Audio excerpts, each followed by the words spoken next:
Hello dear students, welcome back to our channel Study Shark. I hope you all are fine and doing well in your studies as well. Dear students, today we are going to cover up our second chapter of class 10th science NCERT book Acid, Bases and Salt.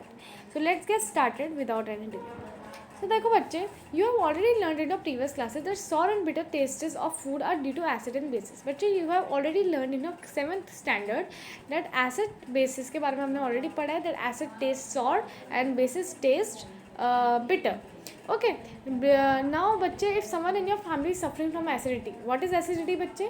जब आपका stomach जब आप over eating कर लेते हो तो आपका stomach excess amount में एसिड रिलीज करता है. सो बिकॉज ऑफ विच हमें इन्फ्लेमेशन होता है, जलन होती है और जो गैस होती है वो ऊपर को चढ़ने लगती है, जिसकी वजह से हमें छाती में दर्द होने लगता है. ठीक है, चेस्ट में दर्द होने लगता है. सो अब ऐसी सिचुएशन में आप क्या करोगे? आपको पता है acidity is due to excess of acid released by stomach. So what you will suggest? You will obviously suggest baking soda because you know this property that acid and bases when they react with each other they nullify each other's effect. Okay, तो आप vinegar और lemon juice तो नहीं दोगे क्योंकि दोनों में acid है. अगर आप उसको डालोगे तो आपकी एसिड और बढ़ जाएगी, right? So which property did you think while choosing the remedy? You know very well that you choose the property that acid and bases nullify each other's effect. Now next is recall how we tasted sour and bitter substances without tasting them. So test it.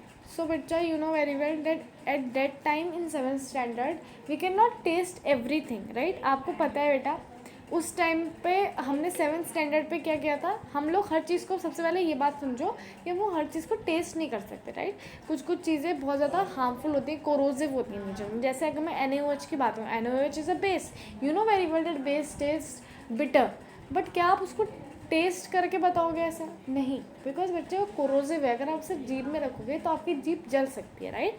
So you will not keep it in your tongue. What you can do is you can test it by litmus paper. Okay, litmus paper आपने लिया, उसको उसमें डुबाया, तो आप देखोगे कि red litmus paper blue में टर्न हो गया, right? Next is you already know that acids are sour in taste and change the color of blue litmus to red, whereas bases are bitter in change the color of red litmus to blue. Better you know already that litmus paper दो type के होते हैं, एक होता है red litmus paper, एक होता है ब्लू लिटमस पेपर. अब बच्चे आपको पता है एसिड खट्टी होती है, और अगर एसिड के अंदर हम ब्लू लिटमस पेपर डालते हैं तो blue litmus paper red colour का हो जाता है. इसी तरह अगर बेस जो होते हैं वो कड़वे होते हैं और उनके अंदर अगर हम जो है रेड लिटमस पेपर डालते हैं तो ब्लू कलर का टर्न होके आ जाता है, राइट? अब एक डाउट सबके मन में है कि ma'am whether the coffee is base और एन एसिड. तो बच्चे देखो, कॉफ़ी की अगर बात करें तो कॉफ़ी कैसी टेस्ट करती है? बहुत कड़वा, है ना, बट वो फिर एसिड ही है. वो क्या है बच्चे? एसिड ही है. कॉफ़ी इज़ एसिड ऑनली क्योंकि उसके अंदर भी एसिड प्रेजेंट होती है. टी हो गया, कॉफ़ी हो गया, ये सब एसिडिक सब्सटेंस हैं. इनको जब आप पेट में पीते हो तो आपको ज़्यादा एसिडिटी की जो है समस्या होती है, ठीक है? अब ये अलग अलग सबका पेट का नेचर होता है, किसी को नहीं होती एसिडिटी, किसी को होती है, बट जो कॉफ़ी है बेटा उसमें भी आपकी एसिड ही प्रेजेंट होती है. This I want to clear here. Okay, तो ये कुछ एक्सेप्शंस हैं बेटा. कड़वा टेस्ट करती है coffee, but again it has acid in it. Okay, now let's see next what is written. Litmus is a natural indicator, turmeric is another indicator. बच्चे you know litmus is a natural indicator. Litmus natural indicator क्यों है? क्योंकि वो leaching plant से extract होकर आता है. Turmeric is another indicator. तो ये क्या होते हैं बेटा? You know very well that litmus paper क्या करता है, आपने देखा होगा बेटा, जब भी आपके कड़ी का दाग आपकी शर्ट में लग जाता है, ठीक, कड़ी में क्या होगी? हल्दी भी होगी. तो कड़ी का दाग येलो कलर का, आपने फट से साफ़ करा, येलो कलर का आपका दाग पड़ गया. अब जब आप उसे वॉश करने जाओगे, you will apply the soap. So when you will apply the soap, you will notice that yellow color, that spot will turn into red color. Why? Because when we applied soap in it, so what happened? Soap जो है क्या है? Basic है, right? हल्दी is a natural indicator, और जब base उसमें डलता है तो वो रेड में टर्न होती है, राइट? इसीलिए जब आप एक्सेस ऑफ वाटर से उसको फिर से धोगे तो it will again turn into yellow. Okay, so now you can use synthetic indicators such as methyl orange and phenolphthalein to test for acids and bases. Yes bachcha, of course you can use synthetic indicators also. What are synthetic indicators? That are made in laboratory. अब बच्चा methyl orange what it does, it basically beta acid की case में methyl orange is initially methyl orange is a orange colored solution. In the case of acid it turns into red, and in the case of base it turns into yellow. Now phenolphthalein, if I talk about, तो phenolphthalein beta initially it is colorless. When acid is added in it, so it is again colorless only, but when the base is added in it, it turns to pink. Okay, so now in this chapter we will study the reactions of acid and bases, how acid and bases cancel out each other's effect, and many more interesting things that we use and see in our day-to-day life. Now let's see next what is written in do you know box. So litmus is a purple dye which is extracted from lichen, a plant belonging to the division of Thellophyta, and commonly used as an indicator. When the litmus solution is neither acidic or basic, its color is purple. There are many other natural materials like red cabbage leaves, turmeric colored petals of some flowers such as hydrangea, petunia, geranium, which indicate the presence of acid or base in the solution. These are acid-base indicators or sometimes simply indicators. बच्चे, they are just telling you this, that how the litmus is extracted. litmus बेटा purple die होता है जो कि lichen plant से आता है, इसका कलर पर्पल होता है. अब आप बोलोगे मैम फिर लिटमस पेपर रेड और ब्लू क्यों होता है? क्योंकि बेटा ये बनाए जाते हैं. कैसे बनाए जाते हैं? लिटमस सॉल्यूशन लिया जाता है पर्पल कलर का, एसिड में डाला जाता है, तो एसिड क्या कर देगा लिटमस सॉल्यूशन को? रेड में चेंज कर देगा. वो इनिशियल जो पर्पल सॉल्यूशन है उसमें अगर हम एसिड डालेंगे so it will turn that purple solution into red. So when the solution turns into red, तो उसके बाद उसमें पेपर डाला जाता है. पेपर को फिर निकाल के उसको सुखा दिया जाता है. तो जब वो सूख जाता है तब उसके पतले पतले स्ट्रिप्स काटे जाते हैं, उससे आपको रेड लिटमस पेपर मिलता है. इसी तरह ब्लू भी बनाया जाता है. ब्लू में क्या करता है, पर्पल सॉल्यूशन में जब बेस डालते हैं तो ब्लू टर्न हो जाता है. फिर उसमें पेपर भिगो दिया, उसको निकालने के बाद उसको थोड़ी देर ड्राई कर दिया. ड्राई करने के बाद उसके स्ट्रिप्स काट ली. इस तरह ब्लू लिटमस पेपर बनता है. ठीक है.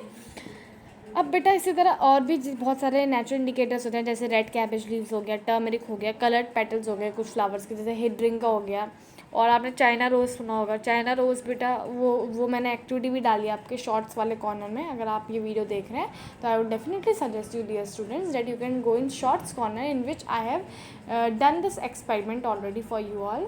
You can see that experiment. In that experiment बच्चे आप देखोगे कि जब वो फ्लावर्स में उसमें मैं बेस डालती हूँ, सोप सॉल्यूशन डालती हूँ, तो वो ग्रीन में टर्न हो जाता है. ठीक है. So that is very interesting activity. You can just see in the shorts corner. Okay. अब बच्चे these are called acid base indicator और सिंपली इंडिकेटर्स. ठीक है. Now let's come to next question part. तो क्वेश्चन पार्ट में बेटा सबसे पहला इंटैक्ट क्वेश्चन आपको बोलता है, you have been provided with 3 test tube. One of them contains distilled water and the other 2 contain acidic solution and the basic solution respectively. If you are given on the red litmus paper, how will you identify the contents of each test tube? So बच्चे देखो, आपको क्या provide करा गया है? आपको 3 test tube provide करे गए. वन ऑफ देम उसमें क्या है, एक में आपका distilled water. Distilled water you know very well, it is a pure water जिसमें कोई भी इम्प्योरिटी नहीं होती है. Other 2 contain a acidic solution and a basic solution. सबसे पहले बेटा जब आप तीनों में लिटमस पेपर डालोगे, red litmus paper, you have only red litmus paper right. तो जब आप तीनों में लिटमस पेपर डालोगे तो एक बेस है, तो एक में आप जब उस लिटमस पेपर को डालोगे तो वो ब्लू टर्न होकर आएगा. तो आप समझिए कि ये वाला सब्सटेंस बेस है, आपने उसको साइड कर दिया. अब आपने के पास 2 सॉल्यूशन है, एक है डिस्टिल्ड और एक है रेड. अब आपने फिर से वो जो लिटमस पेपर आपका रेड ब्लू में टर्न हो गया, उसको फिर से उन दोनों में डाला. अब जिसमें वो रेड में टर्न हो गया, इसका मतलब वो सब आपका एसिड है. क्यों? क्योंकि बेटा एसिड अभी आप आगे पढ़ोगे डिसोशिएट करने H पॉजिटिव आयन इन सब चीज़ों में, और तभी वो अपनी एसिडिक प्रॉपर्टीज शो करते हैं. Distilled water can not show acidic property, क्योंकि उसमें कुछ एसिड है ही नहीं, इम्प्योरिटी है ही नहीं, जिसकी वजह से उसमें चार्ज ही नहीं है. और जब वो है ही नहीं तो वो अपनी कैरेक्टरिस्टिक कैसे शो करेगा राइट. वो कंडक्ट भी नहीं करता इलेक्ट्रिसिटी. तो जब आप उसमें डालोगे ब्लू लिटमस पेपर, जो रेड लिटमस पेपर था जो इनिशियली रेड था, बाद में बेस में डाला तो ब्लू हो गया, उसको जब आप डिस्टिल्ड में डालोगे तो कोई इफेक्ट नहीं होगा, वो ब्लू ही रहेगा.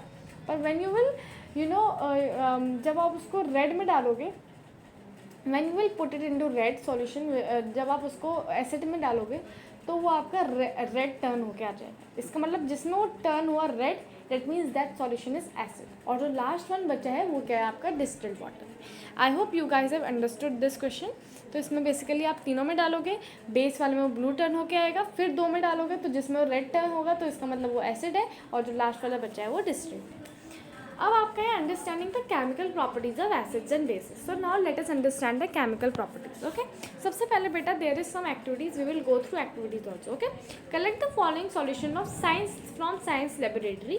Hydrochloric acid HCl, sulphuric acid H2SO4, nitric acid HNO3, then we have acetic acid H3COOH, sodium hydroxide NaOH, calcium hydroxide CaOH whole twice, potassium hydroxide KOH, magnesium hydroxide MgOH whole twice. Then we have ammonium hydroxide, that is NH4OH. Now put drop of above solution in watch glass one by one and test with the drop of indicators shown in table 2.1. What change in color did you observe with red litmus paper, blue litmus and phenolphthalein and methyl orange solution for each of the solutions taken? Tabulate your observation in table 2.1. Simple सी चीज़ है बेटा. जो भी आपके acid हैं, जैसे hydrochloric acid हो गया, sulphuric acid हो गया, नाइट्रिक एसिड हो गया और एसिटिक एसिड हो गया, ये सब लोग बेटा रेड लिटमस पेपर को सेम ही रखेंगे. ब्लू लिटमस पेपर को रेड में टर्न कर देंगे, फिनोल्फथलीन में कलरलेस रहेंगे, मिथाइल ऑरेंज में जब आप इसमें डालोगे तो मिथाइल ऑरेंज को रेड में टर्न कर देंगे. क्लियर बेटा. और जो भी आपके बेस सॉल्यूशन है जैसे sodium hydroxide, calcium hydroxide, potassium hydroxide, magnesium hydroxide, ammonium hydroxide, ये क्या करेंगे, लेड लिटमस पेपर को ब्लू में टर्न कर देंगे, ब्लू लिटमस पेपर को सेम ही रखेंगे, फिनोल्फथलीन को पिंक में टर्न कर देंगे, मिथाइल ऑरेंज को येलो में टर्न कर देंगे. क्लियर. अब बेटा नेक्स्ट है आपका these indicators tell us whether the substance is acidic और basic by change in colour. There are some substances whose odour change in acid और base media. These are called olfactory indicators. अब बच्चे olfactory indicators क्या होते हैं? Olfactory indicators बेटा 3 type के आपको बेसिकली देंगे. एक है वनीला एसेंस, एक है क्लोव और एक है आपका अनियन. अब बेटा जो भी क्लोव, अनियन और वनीला एसेंस होता है, ये क्या होता है बेसिकली, इनको बेटा अगर आप इनमें एसिड डालते हो तो इनका ऑर्डर नहीं चेंज होता है, इनका ऑर्डर रहता है. जो इनकी महक आती है ना, खुशबू आती है, जैसे अनियन से आप देखोगे बहुत स्ट्रॉन्ग स्मेल आती है ना, तो स्ट्रॉन्ग स्मेल रिटेन रहती है अगर आप उसमें एसिड डालते हो. आपने रेस्टोरेंट्स में भी देखा होता कि एसिडिक एसिड के अंदर जो है क्या करते रहते हैं, अनियन डाल के रखते हैं, वो सिरका वाला प्याज जो होता है. ठीक है. और तो इनकी स्मेल रिटेन रहती है जब आप इनको एसिड में डालते हो. बट जैसे ही आपने इनको बेस में डाला बेटा, इनकी स्मेल चले जाती है. इसमें अगर आप बेस की ड्रॉप डालोगे या कुछ भी करोगे तो इनकी स्मेल चले जाएगी.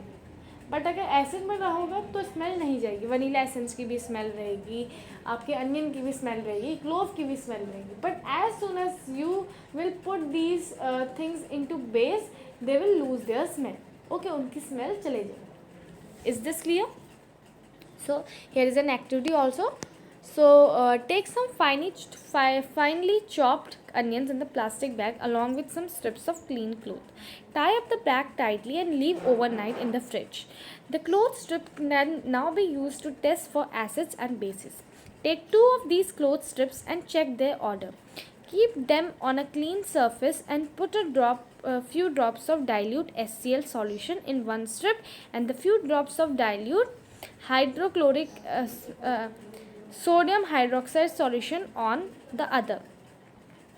ओके, तो आपको क्या लेना है, क्लोथ स्ट्रिप्स लेनी है, उनका ऑर्डर चेक करना है, फिर उनको जो है क्लीन सरफेस में रखना है. थोड़ी ड्रॉप आपको HCl की ऐड करनी है कुछ स्ट्रिप्स, 1 स्ट्रिप में, और फ्यू ड्रॉप्स ऑफ NaOH आपको दूसरे स्ट्रिप में ऐड करनी है.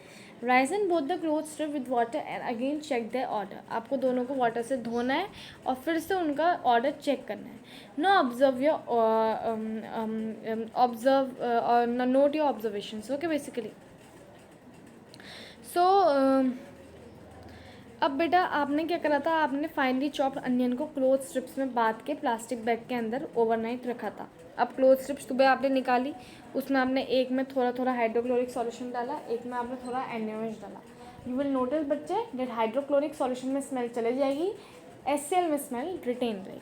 ठीक है, क्लोथ स्ट्रिप्स की खुशबू सूंघनी है आपको. ठीक है, ऐसा नहीं कि भाई अनियन के पास जाके खुशबू सूंघ रहे हो, है ना. अनियन को ख़राब नहीं करना है, क्लोथ स्ट्रिप्स का यूज़ करके आपको एक्टिविटी करनी है. ठीक है.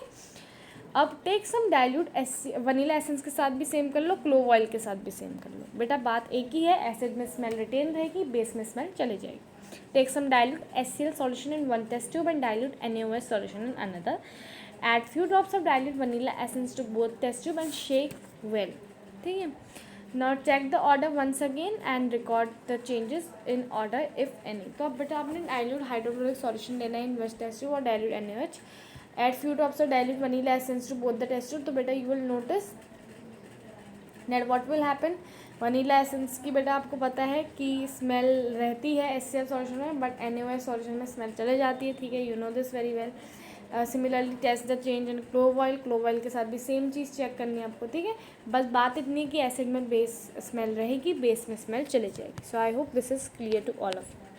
Now, which of these vanilla, onion, clove can be used as olfactory indicators on the basis of observation? तो बच्चे सभी यूज़ कर सकते हैं। Let us do some more activity to understand the chemical properties of acids and bases. First हम लोग part पढ़ेंगे how do acid and bases react with metal. Very important। देखो this activity needs teachers assistance. क्यों? क्योंकि activities में थोड़े आप sulphuric acids का इस्तेमाल, मतलब एसिड्स का इस्तेमाल करो, तो ऑब्वियसली बेटा एसिड आप बच्चे तो कुछ गिरा विरा सकते हो, हाथ में जल सकता है, तो इसलिए टीचर्स के असिस्टेंस में आपको ये करना है। और ये तो मेरे को पता ही है कि 10th तक एक्सपेरिमेंट बच्चे नहीं करते हैं, टीचर्स ही करवाते हैं, बच्चों को देखना होता है। बाई 11th से you guys have to do experiment by yourself, okay. So take about 5 ml of dilute sulfuric acid in the test tube and add a few pieces of zinc granules into it. What do you observe on the surface of zinc granules? So you will observe beta that effervescence होगा, effervescence में bubble formation होगी, fizzing sound आएगी, all these things would happen, okay. Pass the gas being evolved in the soap solution. Now अब आप इस gas को soap solution में जब पास करोगे तो आप देखोगे बबल्स फॉर्म होंगे। अब उन बबल्स में जब आप कैंडल ला के फोड़ोगे तो आप देखोगे कि पॉप साउंड निकलेगी, ठीक है। So what do you observe? Pop sound. Repeat the activity with some more acids like HCl, HNO3 and H3COOH. Are the observation in all cases same or different? तो बेटा सब में सेम ही observation रहेगी। देखो बेटा जब जिंक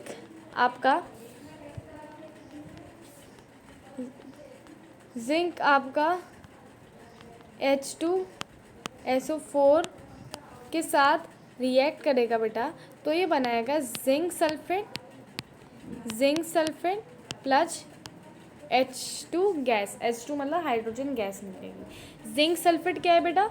जिंक सल्फेट एक्वस में it is salt, okay, और सॉल्ट है, ठीक है, जिंक सल्फेट, और बेटा H2 आपको बताइए हाइड्रोजन गैस रिलीज होगी। तो we can conclude from this activity that जब भी एसिड का मेटल के साथ रिएक्शन करवाओगे तो आपकी सॉल्ट निकलेगा और हाइड्रोजन गैस निकलेगी।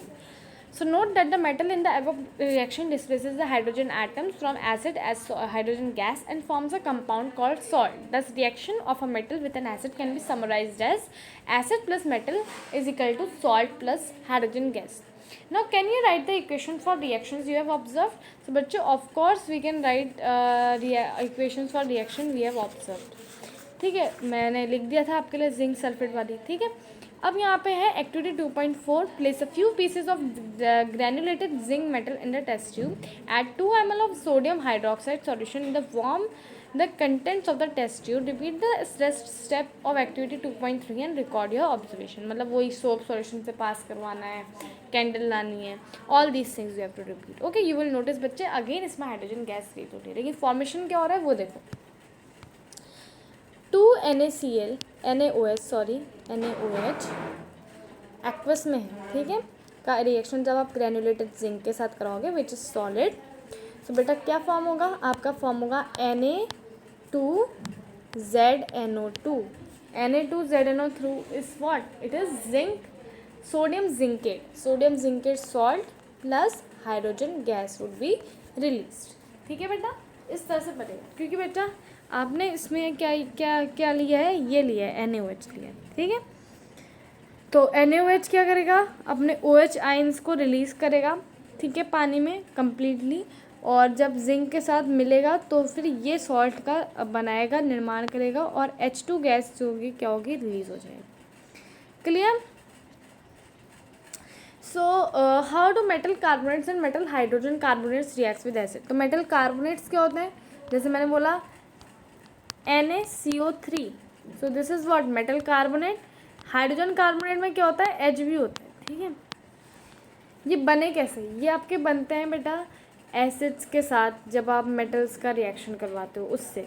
अब जब एसिड कम्प्लीटली आपका आयंस में नहीं टूटती है या फिर कम्प्लीटली आपका अपने H पॉजिटिव आयंस रिलीज नहीं करती है, तो इस तरह के सॉल्ट का फॉर्मेशन होता है NaHCO3, ठीक है। और Na2CO3 तो इस तरह का सॉल्ट है कि उसमें आपका जो फॉर्मेशन हो रहा है वो सॉल्ट का उसमें अगर कोई एसिड यूज़ हो के वो सॉल्ट बना है तो बेटे उसमें एसिड ने कम्प्लीटली अपने आयंस रिलीज करें इन द सेकेंड से, ठीक है। पर ये सॉल्ट बेटा डिपेंड करते हैं, कोई बेसिक सॉल्ट होता है, कोई एसिडिक होता है। तो अभी आप इसमें मत जाओ, आप इसको ये कंसिडर करके चलो कि ये जो सोडियम ये जो आप ले रहे हो क्या कहते हैं ये एक नॉर्मल सा सॉल्ट है। आप ऐसे करके जो है चलो, अभी मैं ये नहीं बता रही कौन सा एसिडिक है कौन सा बेसिक है। Will talk about acidic in basic salt also in a salt section. But अभी आप फिलहाल इतना समझो कि आपने कार्बोनेट लिए हैं, मतलब हाइड्रोजन कार्बोनेट लिया है और कार्बोनेट नॉर्मल कार्बन लिया है मेटल्स का, ठीक है। तो अब जब इनका रिएक्शन आप एसिड्स के साथ करोगे, जैसे पहला है आपका Na2CO3 प्लस HCl, तो when you will react it with HCl, so you will see that there is a formation of 2 NaCl। 2 NaCl is what? Salt, okay. तो इसमें से आप लगा सकते हो हिसाब की थोड़ा थोड़ा जो 2 Na2CO3 है ये कैसा थोड़ा बेसिक है नेचर में, है ना, बेस की तरह एक्ट कर रहा है, क्योंकि तभी इसने एसिड का इफेक्ट नलिफाई करा है। You already know that when acid and bases react with each other they form salt and water. This you have already studied in your 7th standard.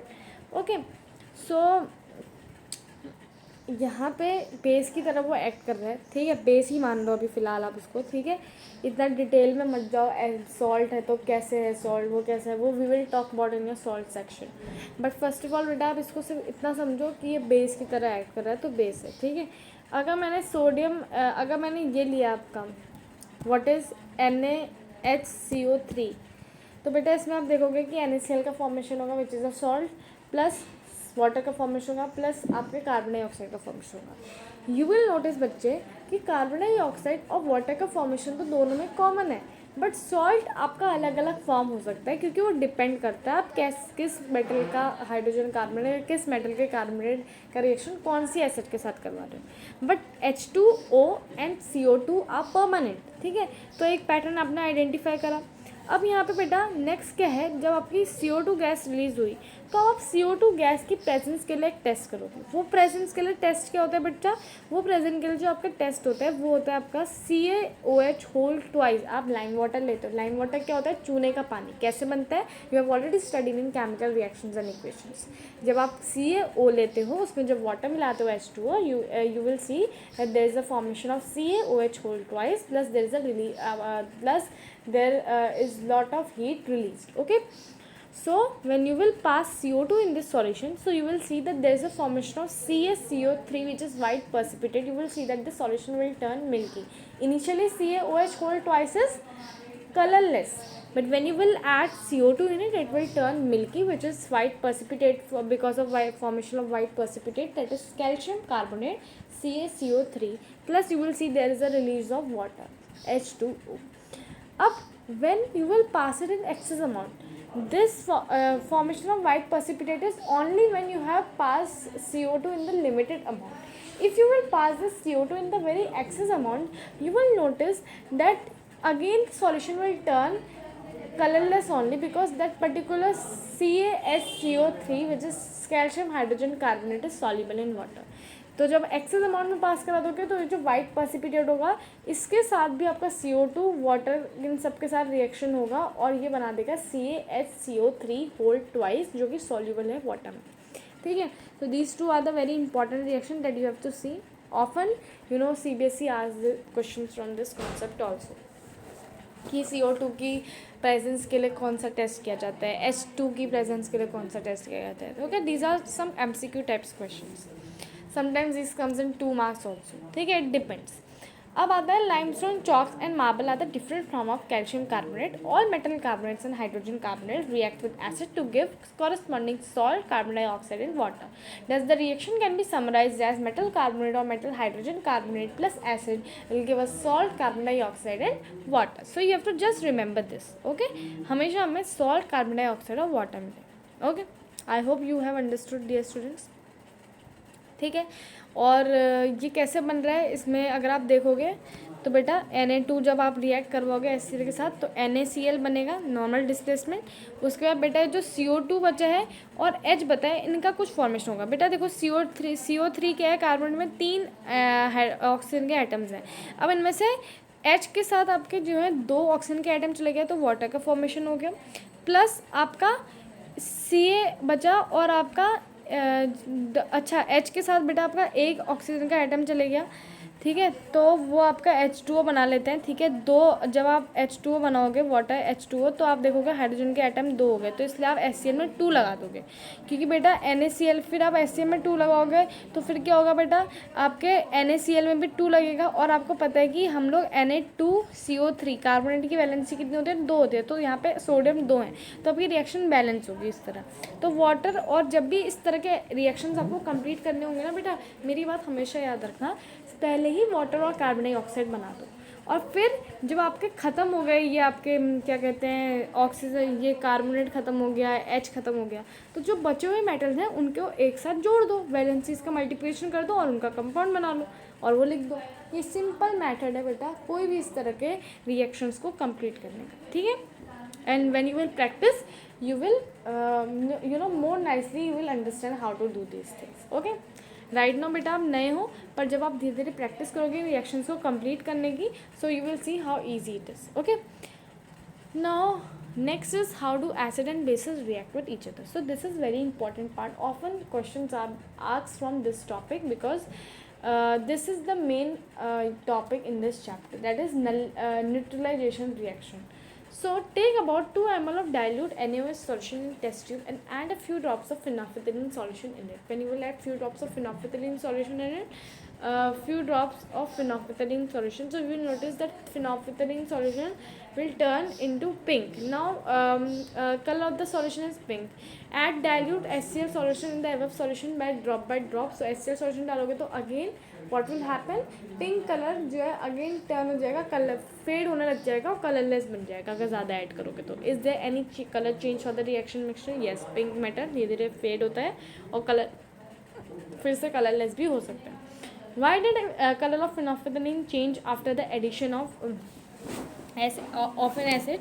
Because बच्चे what does the acid do? It neutralizes the acid neutralizes the base effect. Next क्या बेटा, now add few drops of NaOH to the above mixture. Now again when you will add few drops of NaOH into solution, it will again turn pink. Why do you think this has happened? Because जो salt form हुआ है, देखो initially NaOH था, अब जब HCl phenolphthalein add का तो pink हुआ, उसका HCl ऐड का तो HCl ने NaOH के साथ रिएक्शन करा और फिर आपका जो है सॉल्ट बना होगा, जिसकी वजह से आपका फिर से सॉल्यूशन कलरलेस हो गया।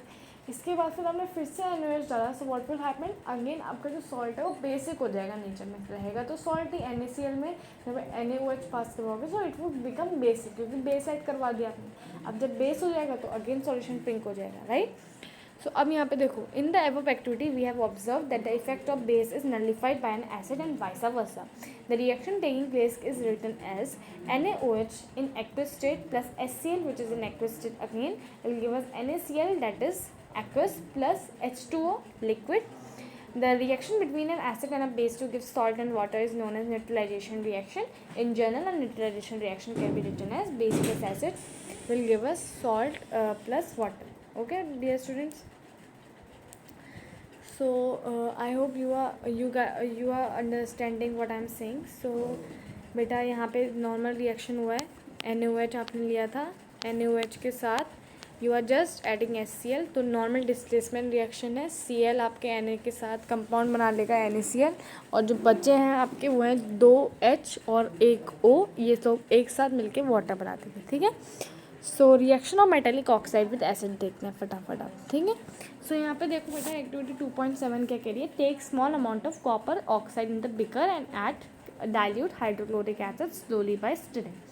आपको स्मॉल क्वांटिटी में कॉपर ऑक्साइड लेना है, that is CuO, and then you have to add dilute hydrochloric acid. Dilute hydrochloric acid is HCl, ठीक है। Now when you will add this you will notice that the colour of the solution, देखो मैं आपको बताती हूँ क्या होगा। आई will write the whole reaction for you guys. वैसे तो आपको आना चाहिए बेटा, क्योंकि आप पहला चैप्टर पढ़ के आए हो, so you should know how to complete the reaction, because displacement reaction ही लग रहा है मोस्ट ऑफ द केसेस में। देखो CuO, is what we call copper oxide, which is in solid state. Plus when you will add dilute hydrochloric acid which is in aqueous state, because dilute लिख रखा है, so this reaction will give us answer what. देखो बेटा copper आपको पता है reactivity series में hydrogen से नीचे आता है. So what will hydrogen try to do, hydrogen क्या करेगा, hydrogen will make compound with oxygen and जो Cu होगा वो Cl के साथ बनाएगा. तो ये क्या हो जाएगा, ये आपके बनेगा यहाँ पे CuCl होल ट्वाइस, जो कि क्या है कॉपर क्लोराइड है. ये क्या था, ये आपका ब्लैक कलर का था. और ये आपका क्या होता है, ये होता है ब्लूइश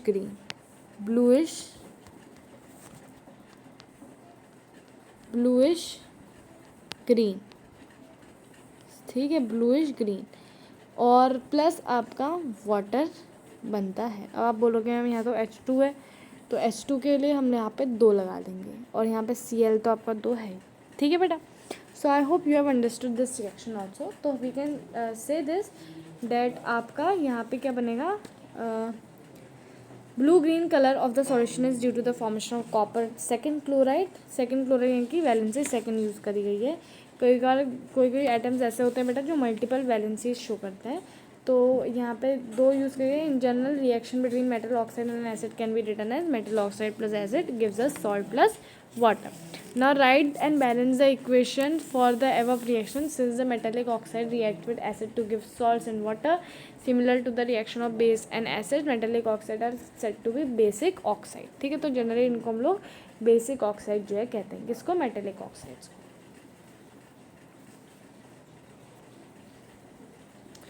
ओके, मेटल ऑक्साइड क्यों कह रहे हैं हम बेसिक ऑक्साइड. अब देखो इसको मैथमेटिकल प्रूफ मैं आपको करवाऊंगी, क्योंकि बहुत बच्चे कहते हैं कि मैम मैथ से प्रूफ कराओ, क्योंकि बच्चों को मैथ्स बहुत अच्छी भी लगती है. तो बेटा ये ध्यान से देखो, मेटल ऑक्साइड और ये हमें पता है कि acid plus base gives us salt plus water, ये हमें पता है. अब बेटा इसमें से एसिड और एसिड कट गया, क्योंकि हम इसको इक्वेट करेंगे ना, एसिड और सॉल्ट प्लस वाटर तो दोनों में आ रहा है, तो इसको हम लोग मैथ्स की मदद से ये इक्वेशन 1 मान लो, ये इक्वेशन 2 मान लो. तो देखो metal oxide plus acid will give us as is equal to ठीक है, is equal to acid plus base. क्यों हुआ एसिड प्लस बेस क्यों इक्वल, क्योंकि दोनों के प्रोडक्ट सेम है, तो हम इक्वेट कर सकते हैं दोनों को. अब इसमें से बेटा एसिड और एसिड कट गया, metal oxide is equal to base, यानी कि मेटल ऑक्साइड बेटा बेसिक होती हैं. क्लियर. लेकिन एक्सेप्शन ज़रूर हैं. देयर आर एम्फोटोरिक ऑक्साइड ऑल्सो बेटा, जो अलग अलग तरीके से एक्ट करती हैं. ठीक है, तो we can not say that metal oxides are basic, but बेटा अभी आपकी क्लास के स्टैंडर्ड के लिए we will say basic only, लेकिन there are obviously some exceptions, कुछ एसिडिक भी होती है. So we will talk about that oxide also in the 3rd chapter. I guess we will study about amphoteric oxide, so that time we will study. Okay. Now reaction of non-metallic oxide with base. So you saw reaction between carbon dioxide and calcium hydroxide lime water. So calcium hydroxide, which is a base, reacts with carbon dioxide to produce salt and water. Since it is similar reaction between a base and an acid, we can conclude that non-metallic oxide are acidic in nature. तो आपने देखा होगा कि CaOH whole twice का reaction जब हम लोग करवाते हैं CO2 के साथ, CO2 क्या है, नॉन मेटेलिक ऑक्साइड है, क्योंकि you know very well that carbon is non metal.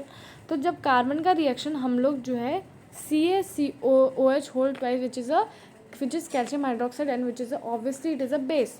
ठीक है, तो जब हम इसके साथ रिएक्शन करवाते हैं तो आप देखते हो there is a formation of CaCO3 which is a salt and plus there is a formation of water. So we can say that again salt and water are release. और अगर मैं इसको acid plus base is equal to salt plus water के साथ लूँ, तो मैं यहाँ पे इक्वेट कर सकती हूँ दोनों को, क्योंकि दोनों का प्रोडक्ट सेम है. तो मैंने दोनों को इक्वेट करा कि भाई base plus non metallic oxide is equal to acid plus base.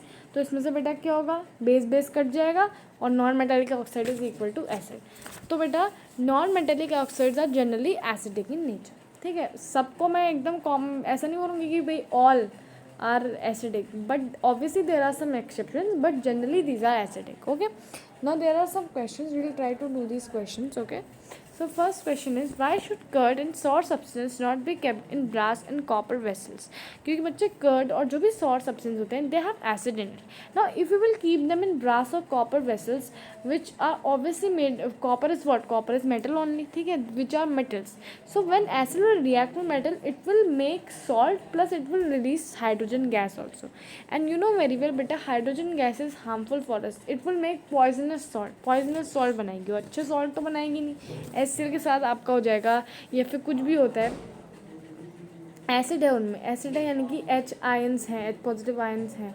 जब आप करोगे तो पॉइजनस सॉल्ट का फॉर्मेशन होगा, पर हाइड्रोजन गैस रिलीज होगी, है ना. So which are not good for us, they are not good for our health. So we should not keep curd and salt substance in it, because they will react with brass and copper and they will make poisonous salt plus they will release hydrogen gas, which are of course not good for our health and definitely will decrease our health, और will basically deterioration हो जाएगा हमारी health का, ठीक है. So which gas is usually liberated when an acid reacts with metal? Illustrate with an example. So dear student, generally when acid reacts with metal, hydrogen gas is released, and if I give it with example, so normal example is zinc plus HCl, so it will form zinc chloride, which is zinc Cl ZnCl2 plus there will be formation of ClH2, ठीक है. तो इसको मैं लिख सकती हूँ zinc plus 2HCl will give me ZnCl2 plus H2O plus H2, okay. O नहीं, only hydrogen is released. Next is, how will you test the presence of this gas? So what you will do dear student, आप cork में थोड़ा सा अपना pipe लगाओगे, उसके बाद इसको सोप सॉल्यूशन से you will pass and you will see there is a formation of bubbles, and when you will basically bring candle, lighted candle near to these bubbles, you will see that there is a pop sound. So because of this pop sound we can identify that there is a basically formation of hydrogen gas.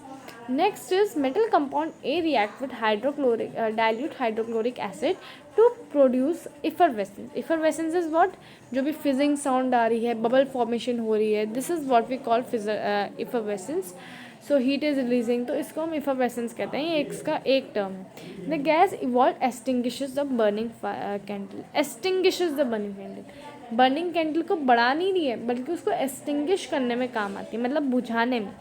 Write a balanced chemical equation for the reaction if one compound is calcium chloride. Extinguishes a burning candle. बेटा metal compound A जो है वो react करता है dilute hydrochloric acid के साथ. किसके साथ? Dilute hydrochloric. कंपाउंड है, मेटल का कोई कंपाउंड है, हाइड्रोक्लोरिक एसिड के साथ रिएक्ट करेगा और प्रोड्यूस करेगा एफएफएस. एफएफएस बबल फॉर्मेशन हुआ, फिजिंग साउंड आई, हीट रिलीज हुई. Gas evolve extinguishes the burning candle. Class 8 में पढ़ा था फायर ट्रायंगल. एक्सटिंग्विश करती है बर्निंग कैंडल को, यानी कि बर्निंग कैंडल को बुझाती है, उसको सपोर्ट नहीं कर रही है, उसको बुझा रही है, ठीक है. Right the balance chemical equation for the reaction if one of the compound is calcium chloride. और एक कंपाउंड आपका क्या है? कैल्शियम क्लोराइड है. अब तो बेटा बहुत ईजी हो गया हो. गैस आपको पता ही है कौन सी होगी, वो कार्बन डाइऑक्साइड होगी, है ना. और हाइड्रोक्लोरिक एसिड के साथ रिएक्ट हो रही है, एक कंपाउंड कैल्शियम क्लोराइड बता ही रखा है. तो बेटा इसका मतलब मेटल क्या है? मेटल है कैल्शियम. मेटल कैल्शियम है, मेटल कैल्शियम है, कैल्शियम है. और कैल्शियम का कौन सा कंपाउंड होगा? वो ऑब्वियसली बेटा कार्बोनेट होगा, क्योंकि आपका एक्सटिंग्विश करें तो इसका मतलब CO2 की फॉर्मेशन है. CO2 की फॉर्मेशन तो हम कह सकते हैं कि CO2 और वाटर की फॉर्मेशन कब होती है? जब आपका मेटल कार्बोनेट के साथ एसिड रिएक्ट करती है ना, और ऑब्वियसली एसिड रिएक्ट कर रही है. So plus 2HCl will give me CaCl2 plus CO2 plus H2O. और इसी तरह के बेटा कॉम्पिटेंसी बेस्ड क्वेश्चंस आपका CBSE पूछ रहे हैं. So you have to be prepared for these types of questions. Now next is, what do all acids and all bases have in common? So in section 2.1 we have seen that all acids have similar chemical properties, which what leads to the similarity in properties. We saw in activity 2.3 that acids generate hydrogen gas on reducing with metal. So hydrogen seem to be common in all acids. तो बेटा आपने ये तो देखा कि acid जब भी metal के साथ रिएक्ट करती है तो it is releasing hydrogen gas. So we can consider this hydrogen is a common thing to all the acids. acids. So let us perform an activity to investigate whether all compounds containing hydrogen are acidic or not. So take the solution of glucose, alcohol, hydrochloric acid, sulfuric acid, etc. Fix 2 nails in the cork and place the cork in 100 ml of liquor. Connect the nails to the terminals of the 6-volt battery to the bulb and switch as shown. Now pour some dilute hydrochloric acid in the beaker and switch on the current. Repeat the dilute hydrochloric acid. What do you observe? Repeat the experiment separately with glucose and alcohol solution. What do you observe now? Does the bulb glow in each case? नहीं बेटा, क्योंकि बेटा जो आपके glucose और alcohol होते हैं ये आपके पानी में when we dilute them they don't release H positive ions. So because of that, since they are not releasing H positive ion, they will have no acidic character in them. So beta, when you will connect it into the 6-volt battery, there will be no use, क्योंकि आपकी 6-volt battery में अगर bulb connect हुआ है तो bulb जलने वाला ही नहीं है, क्योंकि बेटा ये लोग एसिड जो आपका इलेक्ट्रिसिटी है उसको कंडक्ट करेंगे ही नहीं, क्योंकि इनमें कुछ है ही नहीं, आयन्स ही नहीं. हमें आयन चाहिए होते हैं ना इलेक्ट्रिसिटी कंडक्ट करने के लिए. जो आपके एसिड है कैसे करना है electricity conduct? Because they have ions in them. ये आयन्स बना रहे हैं. जब आपके इलेक्ट्रोलाइट जो है उस सॉल्यूशन में आयन्स होंगे तभी तो आपकी इलेक्ट्रिसिटी कंडक्ट होगी. Otherwise you tell me how your electricity would be conducted? It will not be conducted, right? So you need electrolyte या ions for electricity to be conducted, जो कि ग्लूकोज और अल्कोहल नहीं दे सकते, क्योंकि वो उनके पास H पॉजिटिव आयन तो है पर वो अपना H पॉजिटिव H तो है उनके पास hydrogen, but they are not releasing hydrogen as H positive ions in water. So there is no use of glucose and alcohol. They are not acid. But if you will notice HNO3, H2SO4, HCl, these all acids are releasing H positive ions when treated with water. So basically they are releasing ions, and if they are releasing ions, then ions will conduct electricity. You know very well. So bulb will start glowing in the case of acid as shown in figure 2.3, but you will observe that glucose and alcohol solution do not conduct electricity. Glowing of bulb indicates that there is a flow of electric current through the solution. ठीक है, electric current is carried through the acidic solution by ions. Ions उनको ले जा रहे हैं. ठीक है. Now HNO3 acid contains H positive ion as cation and anion as Cl minus. ठीक है, जो कि आप HCl देखते हो. ऐसे ही NO3 minus in HNO3, SO4 3 minus 2 minus HO4 2 minus जो ऊपर से दे रखे हैं, these are the valencies of polyatomic ions. ठीक है. In H2SO4 CH3 COO minus in CH3COOH. Since cation present in the acid is H positive, this suggests that acid produce hydrogen ions, that is H positive in aqueous in the solution, which are responsible for their acidic properties. तो यही हम उनकी acidic properties के लिए responsible रहते हैं. ठीक है बेटा, क्योंकि वो H पॉजिटिव आयंस को रिलीज करते हैं. Repeat the same activities with alkalis such as sodium hydroxide, calcium hydroxide etcetera. What can you conclude from the result of this activity? ठीक है, तो ये सेम एक्टिविटी आपको सोडियम हाइड्रोक्साइड, कैल्शियम हाइड्रोक्साइड इनके साथ भी रिपीट करनी है. And then you have to conclude from the result of this activity. आप क्या कंक्लूड कर सकते हो? ठीक है. So let us see what is this activity. Okay, so what happens to an acid or a base in a water solution? Beta, do acid produce ions only in aqueous solution? Let us test this. Take about 1 grams of solid NaCl in clean dry test tube. ठीक है, and set up the apparatus as shown in figure 2.4. ठीक है, तो आपको 1 ग्राम बेटा NaCl लेना है. NaCl is what? NaCl is sodium hydroxide. So NaCl is sodium hydroxide, जल्दीबाजी फ्लो में निकल गया. It is sodium chloride. No clean और ड्राई टेस्ट ट्यूब में लेना है. ठीक है, एपेरेटस. अब आपको उसमें कुछ कंसनट्रेटेड सल्फ्यूरिक एसिड, कंसनट्रेटेड मतलब वाटर तो है बट एसिड की मात्रा ज़्यादा है. ठीक है, टेस्ट ट्यूब में लेना है. What do you observe? Is there a gas coming out of the delivery tube? You will obviously notice बेटा, जब NaCl में आप लोग H2SO4 मिलाओगे, so Na will make compound with SO4 which is sulfate, which is compound will be Na2SO4, and H2 which is this hydrogen, ये जाएगा बेटा आपका और फिर ये जो है क्या बनाएगा आपका HCl बनाएगा, ठीक है। अब HCl बनाएगा, HCl में भी फिर आप आगे से 2 लगा दोगे, ठीक है। When you will put 2 in HCl, 2 HCl आपका जो है फॉर्मेशन होगा। इस तरह से आपका रिएक्शन होगा, तो ये चीज़ आपकी निकलेंगी, ठीक है।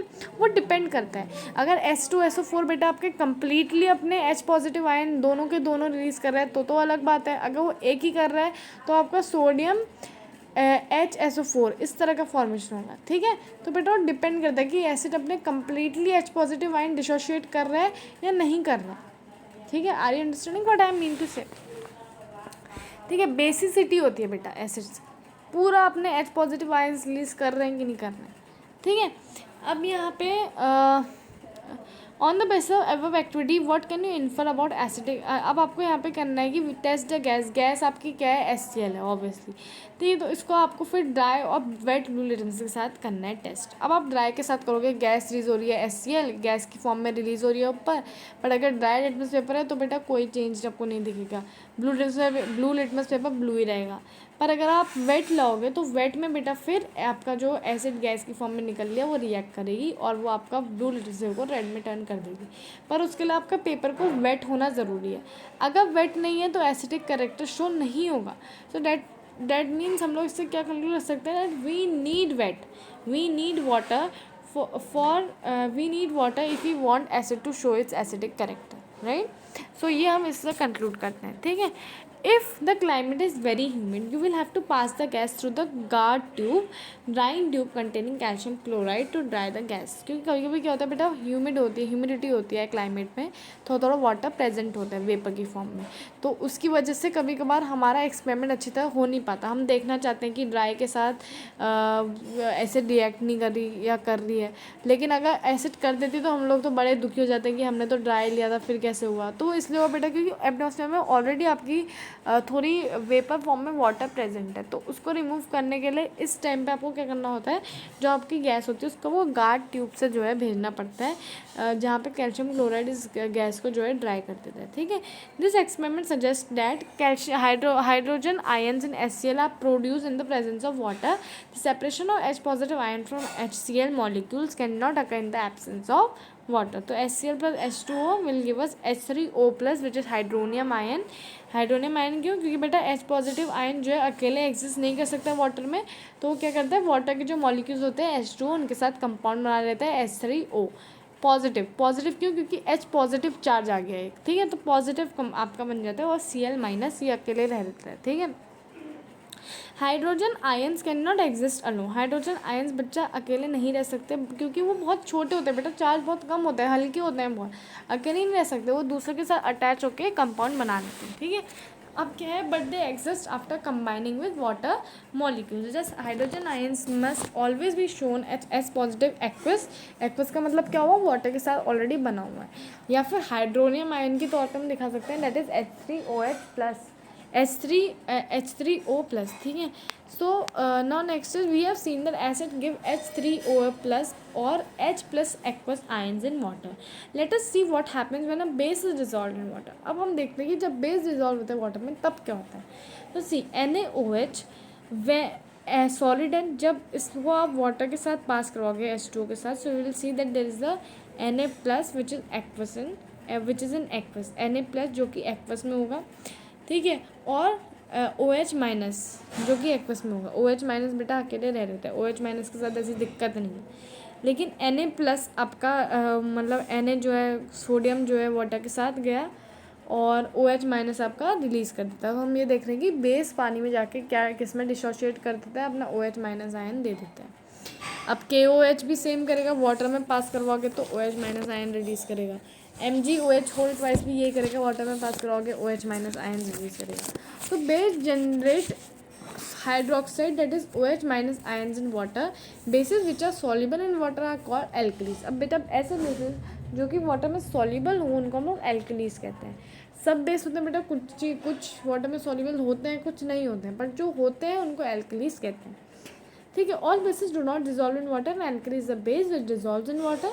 दे are soapy to touch, bitter and corrosive. Never taste और taste or touch them as they may cause harm. Which of the bases in the table 2.1 are alkalis? तो alkalis आपको बताना है टेबल 2.1 में कौन कौन alkalis हैं. तो यहाँ पे 2.1 टेबल कहाँ है आपकी, मैं वो देखने की प्रयास कर रही हूँ.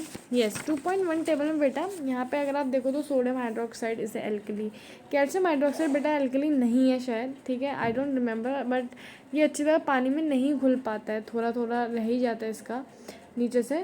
पर potassium hydroxide it is a alkali. Then magnesium hydroxide बेटा, magnesium hydroxide I think so that it is not alkali. ये बेटा एल्कली का वो होता है ना, आपको खुद एक्सपेरिमेंट करके देखना पड़ता है. याद तो आप लोग कर लेते हो बट यू नीड एक्सपेरिमेंट. ठीक है, अब देखो मैंने बहुत साल पहले एक्सपेरिमेंट करे थे इन बेसिस के, तो मेरे को इतनी अच्छी तरह याद नहीं, क्योंकि बच्चे आपको पता है कि हम लोग जो पढ़ाते हैं अपनी नॉलेज के हिसाब से ही पढ़ाते हैं. तो जैसे ये जो MgOH होल ट्वाइस है, इन सबके आपको टीचर एक्सपेरिमेंट करके दिखाएगी. ठीक है, अगर नहीं दिखाएगी तो आप अपनी मैम को पूछ लेंगे, ma'am please show us, we want to see that whether the particular base is alkali और not, and then you will see. कुछ कुछ बेस होते हैं जैसे बेटा सोडियम हाइड्रोक्साइड, जिनका हमें पता रहता है कि भाई ये तो एल्कली है. ठीक है, तो ये बेसिस क्या करते हैं बेटा, अच्छी तरह पानी में जो है डिजॉल्व हो जाते हैं. ठीक है, सो डियर स्टूडेंट, चलिए अब नेक्स्ट टॉपिक में चलते हैं. और नेक्स्ट टॉपिक बच्चे आपको पता है हमारे पास क्या है, हमारे पास नेक्स्ट टॉपिक है अपना कि कैसे ये रिएक्शन होता है, कैसे इसको पूरा करते हैं सॉल्ट ऑफ वाटर के साथ. बेटा वैसे जो एल्कली होते हैं, मैंने जिसका आपको बताया कि जो है वो वाटर में पूरा जो है अच्छी तरह से जो है मतलब डिज़ोल्व हो जाते हैं. तो बेटा जहाँ तक अगर मैं कैल्शियम हाइड्रोक्साइड और मैग्नीशियम हाइड्रोक्साइड की बात करूँ, मेरे को अभी रिकॉल हुई ये बात कि कैल्शियम हाइड्रोक्साइड और जो मैग्नीशियम हाइड्रोक्साइड होते हैं, ये क्या होते हैं बेटा, बहुत कम अमाउंट में आपका OH माइनस आयन्स रिलीज करते हैं. मैं बताऊँ कन्फ्यूज़ इसी चीज़ में हुई थी कि क्योंकि दो ऐसे बेस थे जो किसी न किसी चीज़ में तो कमी थी इनकी, या तो ये फुल्ली डिज़ोल्व नहीं हो रहे थे या फिर OH माइनस आयन कम रिलीज़ कर रहे थे. बट अभी गाइस मेरे को याद आ गया कि ये जो है OH माइनस आयन कम रिलीज़ करते हैं, मतलब अच्छी तरह रिलीज़ नहीं कर पाते हैं, वीक बेस माने जाते हैं. पर एल्कली दे आर, बिकॉज ये अच्छी तरह पानी में घुल जाते हैं. वही मैं सोचूँ कि भाई कैल्शियम हाइड्रोक्साइड तो जो है पानी में घुलता है, तब हम जब उसमें CO2 पास करवाते हैं, इट टर्न्स इनटू मिल्की. तो वो जब बातें बेटा मेरे को रिकॉल हुई, तो मेरे को तब ये समझ में आया कि येस ये वीक बेस हैं, ये OH माइनस आयन कम रिलीज़ कर रहे हैं, बट दे आर एल्कली. तो बेटा इसमें सभी एल्कली हैं आपके, चाहे मैं अमोनियम हाइड्रोक्साइड की बात करूँ, सब एल्कली हैं. पर अगर मैं मैग्नीशियम और कैल्शियम हाइड्रोक्साइड की बात करूँ तो they are weak base weak क्यों है, क्योंकि OH माइनस आयन्स कम रिलीज़ कर रहे हैं वाटर में, बिल्कुल खुल के रिलीज़ नहीं कर रहे हैं. खुल के जो रिलीज़ कर रहे हैं वो है पोटेशियम हाइड्रोक्साइड, सोडियम हाइड्रोक्साइड और एमोनियम हाइड्रोक्साइड. ठीक है, आई होप ये चीज़ क्लियर हो गई होगी बेटा. मेरे को भी अभी हिट हुआ ये बात, क्योंकि मेरे को मैंने यहाँ पे देखा कि भाई CaOH होल ट्वाइस में तो जब CO2 रिलीज़ हो रहा है, मिल्की टर्न हो रहा है, इनिशियली कलरलेस होता है, अच्छी तरह घुल भी जाता है, तो इसका मतलब कि एल्कली तो है ये. पर द थिंग इज़ डेट ये वीक बेस है, क्योंकि मैं कंफ्यूज इसी में हो रही थी कि वीक बेस है या वीक एल्कली है. सो कहीं ना कहीं बेटा इसमें कन्फ्यूजन था, क्योंकि एक्सपेरिमेंट बहुत साल से करा नहीं है, बट जब आप करोगे तो आपको और क्लियर हो जाएगा. ठीक है, तो now let us move into next topic. Okay, तो बेटा यहाँ पे आप देख सकते हो कि एसिड प्लस बेस जब हम करते हैं तो हमें क्या मिलता है, हमें मिलता है यहाँ पे आपका सॉल्ट प्लस वाटर. तो यहाँ पे आप देख सकते हो H प्लस OH, बेस से OH और S मिला के जो वाटर बनेगा, और जो X और M होंगे ये साथ में मिलके कंपाउंड बना देंगे. ठीक है, तो ये चीज़ आई होप आपको समझ में आ गई होगी. और फिर H positive aqueous plus OH minus aqueous मिलके आपका H2O जो कि है वाटर, उसको बना देते हैं. इसलिए बेटा वाटर के पास भी दो आयन्स होते हैं, H positive plus OH minus. ठीक है, तो ये आप हमेशा याद रखना. Late us see what is involve when the water is mix with N acid और अ बेस. जब वाटर को एसिड और म्यूटर के साथ मिक्स करते हैं तो क्या होता है. Take 10 ml water in a beaker, add few drops of concentrated H2SO4 to it and fill the beaker slowly. Touch the base of the beaker. Is there a change in the temperature? Is this a exothermic or endothermic process? Repeat evaporativity with sodium hydroxide pellets and record your observation. तो बेटा आपको 10 ml of water लेना है beaker में, उसमें कुछ drop आपको concentrated H2SO4 की डालनी है, अच्छी तरह से उसको मिक्स करना है. अब आप बीकर को टच करो, आप देखोगे गर्म हो जाएगा बीकर. ठीक है, तो is there a change of temperature, yes, is this endothermic it और exothermic process? It is a exothermic process बेटा, क्योंकि बहुत सारी हीट रिलीज हो रही है.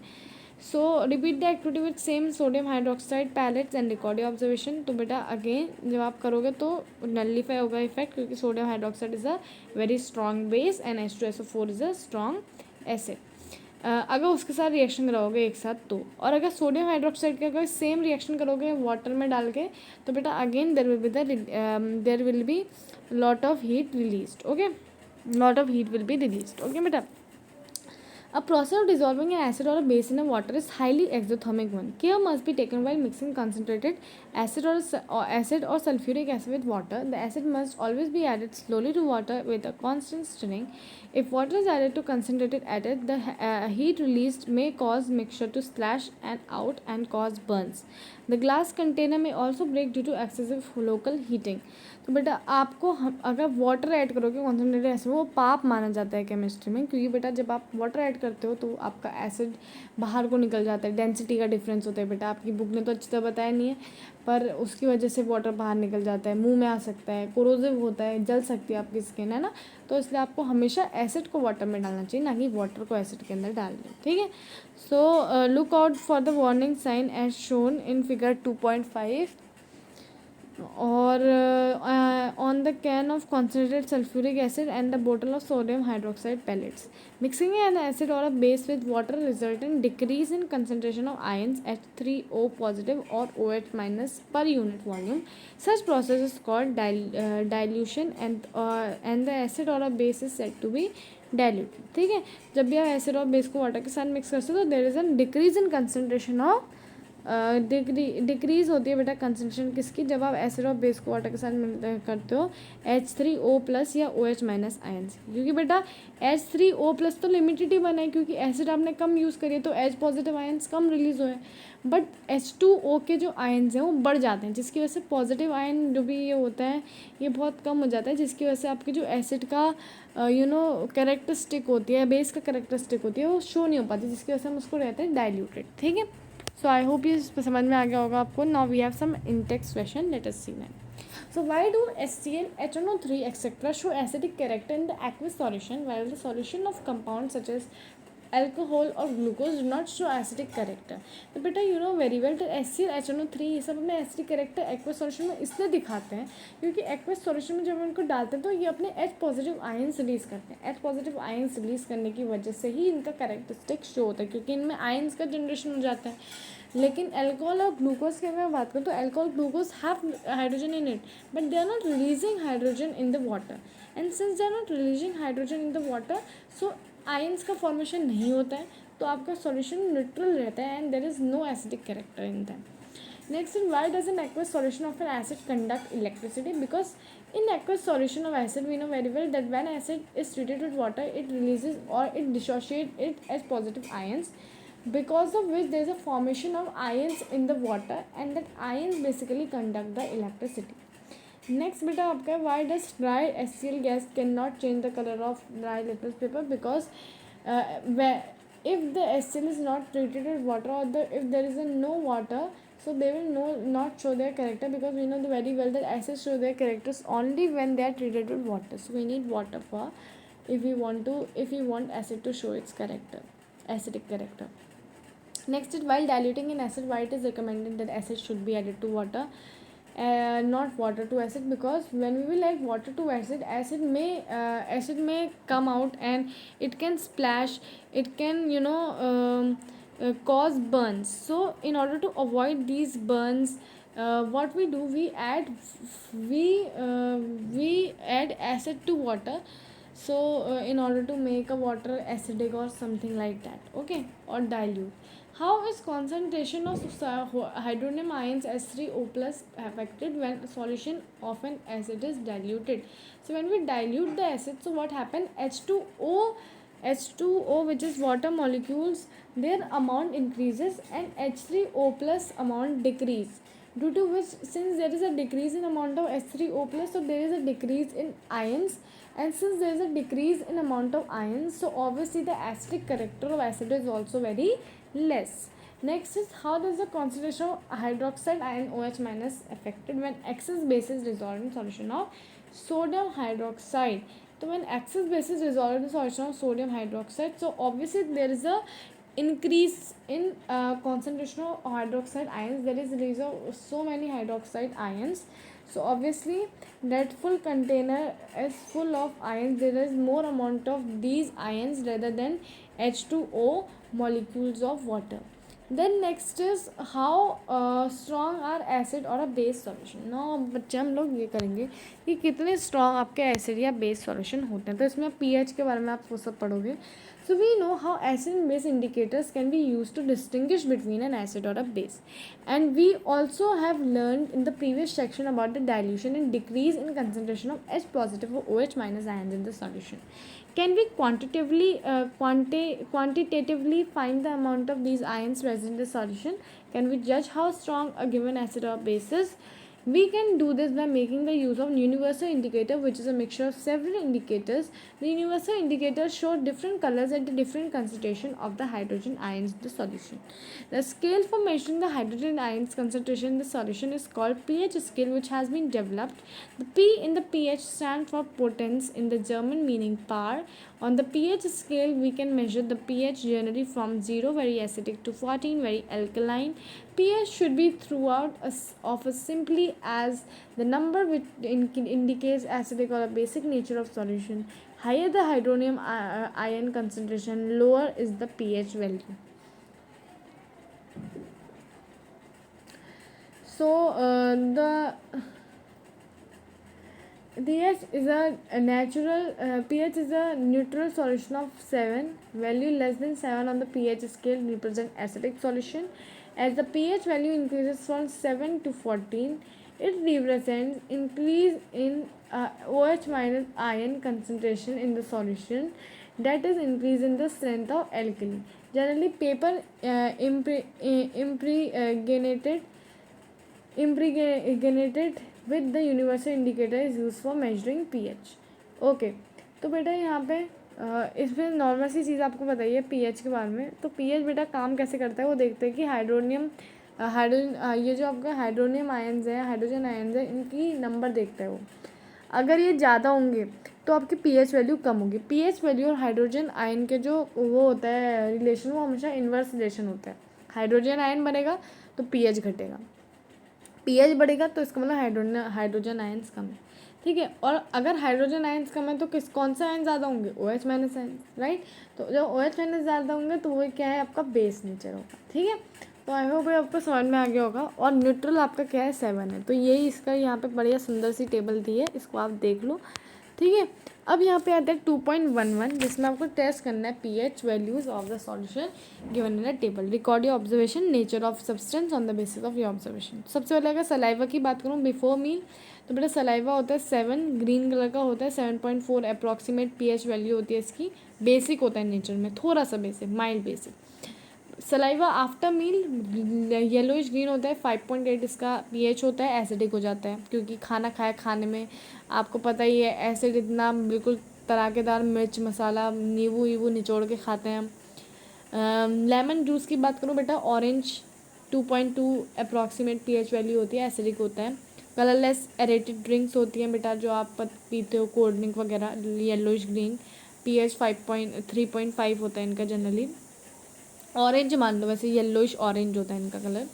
और एसिडिक होते हैं बेटा. कैरेट जूस की बात करूँ, लाइट ग्रीन कलर का होता है बेटा. 6 होती है अप्रॉक्सीमेट पीएच वैल्यू और एसिडिक होता है बेटा. और कॉफ़ी की बात करूँ, येलो 4.5 से लेकर 6 तक पीएच माना जाता है, एसिडिक होती है. टोमेटो जूस की बात करूँ, येलोइश ऑरेंज होता है. 5.7 इसका अप्रॉक्सीमेट पीएच वैल्यू है. Nature of the substance acidic. Tap water की बात करूँ, ग्रीन ब्लू कलर है टैप पीएच पेपर का, और ग्रीन ब्लू आता है. और 6.5 से लेकर 9.5 तक इसका अप्रॉक्सीमेट पीएच वैल्यू रहती है. एसिडिक भी हो सकता है, बेसिक भी हो सकता है, डिपेंड करता है. अगर मैं यहाँ पे आपका NaOH लेती हूँ मैं, तो बेटा NaOH में क्या है कि NaOH का बेटा आपका जो पीएच रहता है वो कलर आपका वॉयलेट देता है और पीएच वैल्यू 14 होती है. बेसिक माना जाता है, बेसिक है ही, वो माना क्या जाता है ही. और अगर मैं HCl लेती हूँ तो बेटा रेड, और 0 इसका अप्रॉक्सीमेट pH होता है और एसिडिक होता है, ठीक है। तो strength of acid and basis depends on the number of H positive ions and OH minus ion produced respectively. If we take hydrochloric acid and acidic hydrochloric acid and acetic acid of same concentration, say 1 molar, then these produce different amounts of hydrogen ions. Acids that give rise to more H positive ions are said to be strong acids and acids that give less H positive ions are said to be weak acid. मतलब उनकी basicity में depend करता है बेटा। तो ऐसे पूरा खुल के अपने एच पॉजिटिव आयंस दे रही हैं। एच पॉजिटिव जैसे बेटा आपकी H2SO4 हो गई, HCl हो गई, ये बेटा अलग खुल के दे रहे हैं, बिल्कुल खुल के दे रहे हैं, इनको बिल्कुल घबराहट नहीं है, बिल्कुल खुल के एच पॉजिटिव आयंस दे रहे हैं। तो ये स्ट्रॉन्ग एसिड हो गई। अब वीक एसिड जैसे कार्बोनिक एसिड हो गई है ना, H2CO3, ये क्या कहते हैं, मतलब इतने खुश नहीं है अपने जीवन से, बहुत कम कम एच पॉजिटिव आयंस देते हैं। जैसे अगर H2CO3 है तो एक ही हाइड्रोजन आयन देगा, एक अपने पास ही रखेगा। तो इस तरह के जो एसिड होते हैं बेटा इनको वीक एसिड्स कहते हैं, ठीक है। Now can you say weak and strong, can you say what weak and strong bases are. बेटा जो ज़्यादा मात्रा में OH माइनस देंगे वो स्ट्रॉन्ग बेसिस होंगे, जो कम मात्रा में देंगे वो वीक बेसिस होंगे। जैसे बेटा कैल्शियम हाइड्रोक्साइड और magnesium hydroxide they are weak base but strong alkali, क्योंकि घुल जा रहे हैं, बट वीक बेस है क्योंकि OH माइनस आयन इतने खुल के नहीं दे पा रहे हैं। Importance of pH in everyday life, अब ये देखते हैं बेटा, ये बहुत important. Are plants and animal pH sensitive, तो our body works in the pH range of 7.0 to 7.8. Living organism can survive only with a narrow range of pH change.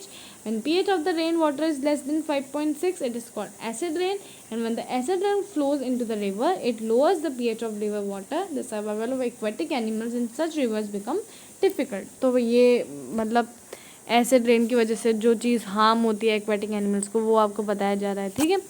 तो next क्या है, एसिड इन अदर प्लैनेट्स। तो देखो atmosphere of Venus is made up of white yellowish clouds और sulphuric acid.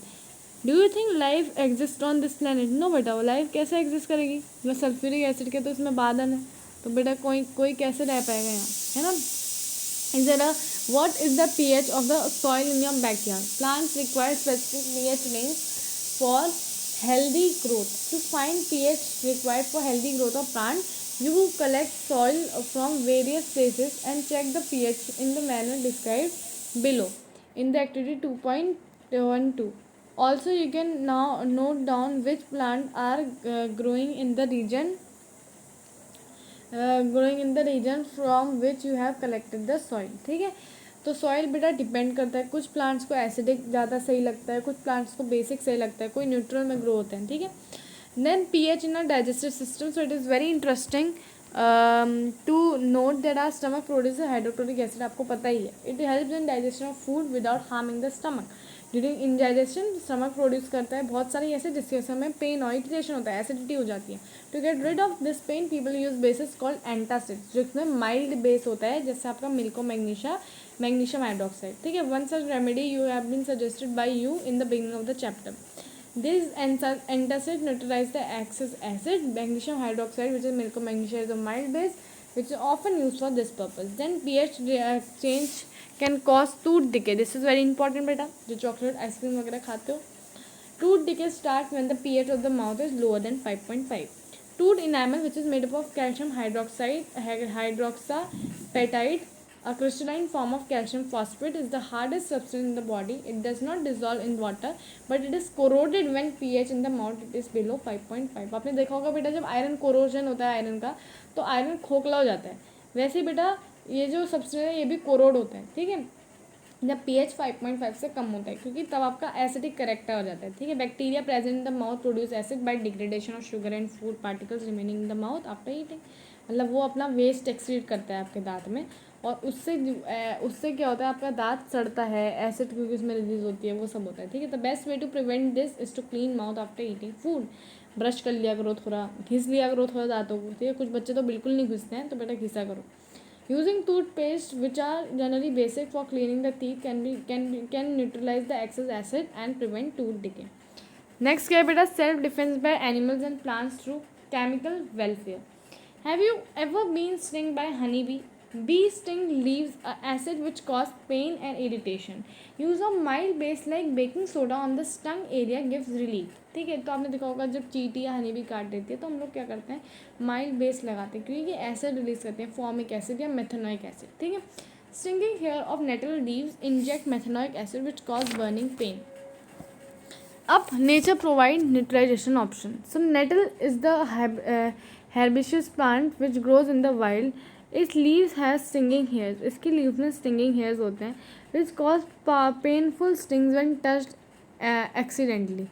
ठीक है, मेरे को जहाँ तक याद आ रहा है ये आपका वो होता है बिच्छू घास जो होती है आपकी. ठीक है, this is due to methanoic acid secreted by them. The traditional remedy is rubbing the area with leaf of dock plant which is often grows beside the nettle in the wild. Can you guess the nature of dock plant? Obviously बेटा वो basic होगा.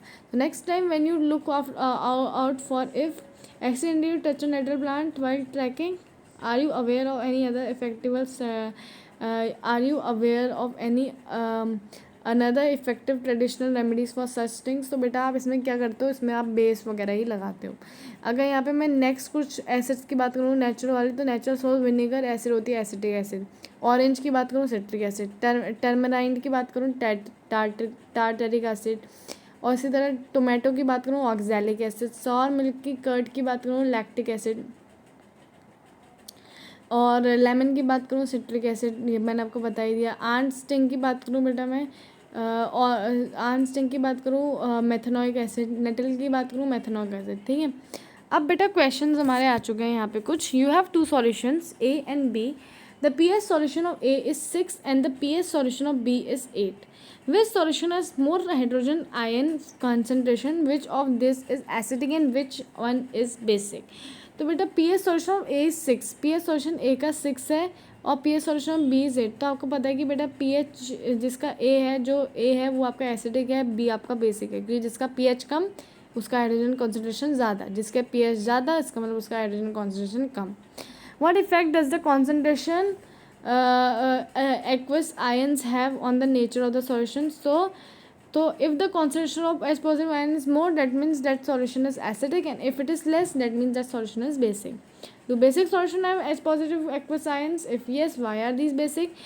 They also have H positive ions in them, but they are basic because they have more number of OH minus ions in them. Okay.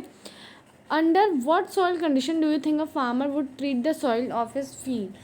Quick lime calcium oxide, slaked lime calcium hydroxide और chalk calcium carbonate. तो बेटा under what condition do you think a farmer would treat the soil of his field. ठीक है,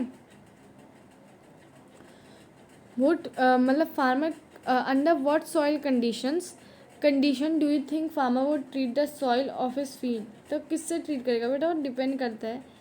ठीक है, अगर आपका जो फील्ड है वो बहुत ज़्यादा एसिडिक हो गया है, ठीक है, तो क्या करेगा फार्मर आका क्विक लाइम, स्लेग लाइम या फिर इनसे साथ अपने फील्ड को ट्रीट करेगा ताकि वो उसके इफेक्ट को न्यूट्रलाइज कर सके, क्योंकि उसकी सॉइल कंडीशन एसिडिक हो गई है. अब जब सॉइल कंडीशन एसिडिक हो गई तो फार्मर क्या करेगा, फार्मर इनके साथ ही जो है ट्रीट करेगा अपने सॉइल को. ठीक है, अब नेक्स्ट है मोर अबाउट सॉल्ट्स. तो बेटा आपको पता है सॉल्ट क्या होता है. सॉल्ट होता है बेटा आपका आयनिक कंपाउंड. ठीक है, आयनिक कंपाउंड होता है. अब सॉल्ट की बेटा दो कंडीशन होती है. कैटाइन की कंडीशन ये होती है कि सॉल्ट के पास एक ऐसा कैटाइन होना चाहिए जो कि H पॉजिटिव से डिफरेंट हो, और एनाइन की कंडीशन ये होती है कि उसके पास एक ऐसा एनाइन होना चाहिए जो कि OH माइनस से डिफरेंट हो. ठीक है, तो अगर फैमिली ऑफ सॉल्ट की मैं बात करूँ तो यहाँ पे आपको कुछ सॉल्ट है, जैसे पोटेशियम सल्फेट हो गया, सोडियम सल्फेट हो गया, कैल्शियम सल्फेट हो गया, मैग्नीशियम सल्फेट हो गया, कॉपर सल्फेट हो गया, सोडियम क्लोराइड हो गया, सोडियम नाइट्रेट हो गया, सोडियम कार्बोनेट हो गया, एमोनियम क्लोराइड हो गया. तो इसका एसिड और बेस आपको आइडेंटिफाई करना है, वो आप आराम से कर सकते हो. सल्फ्यूरिक एसिड है वैसे तो मोस्ट ऑफ में.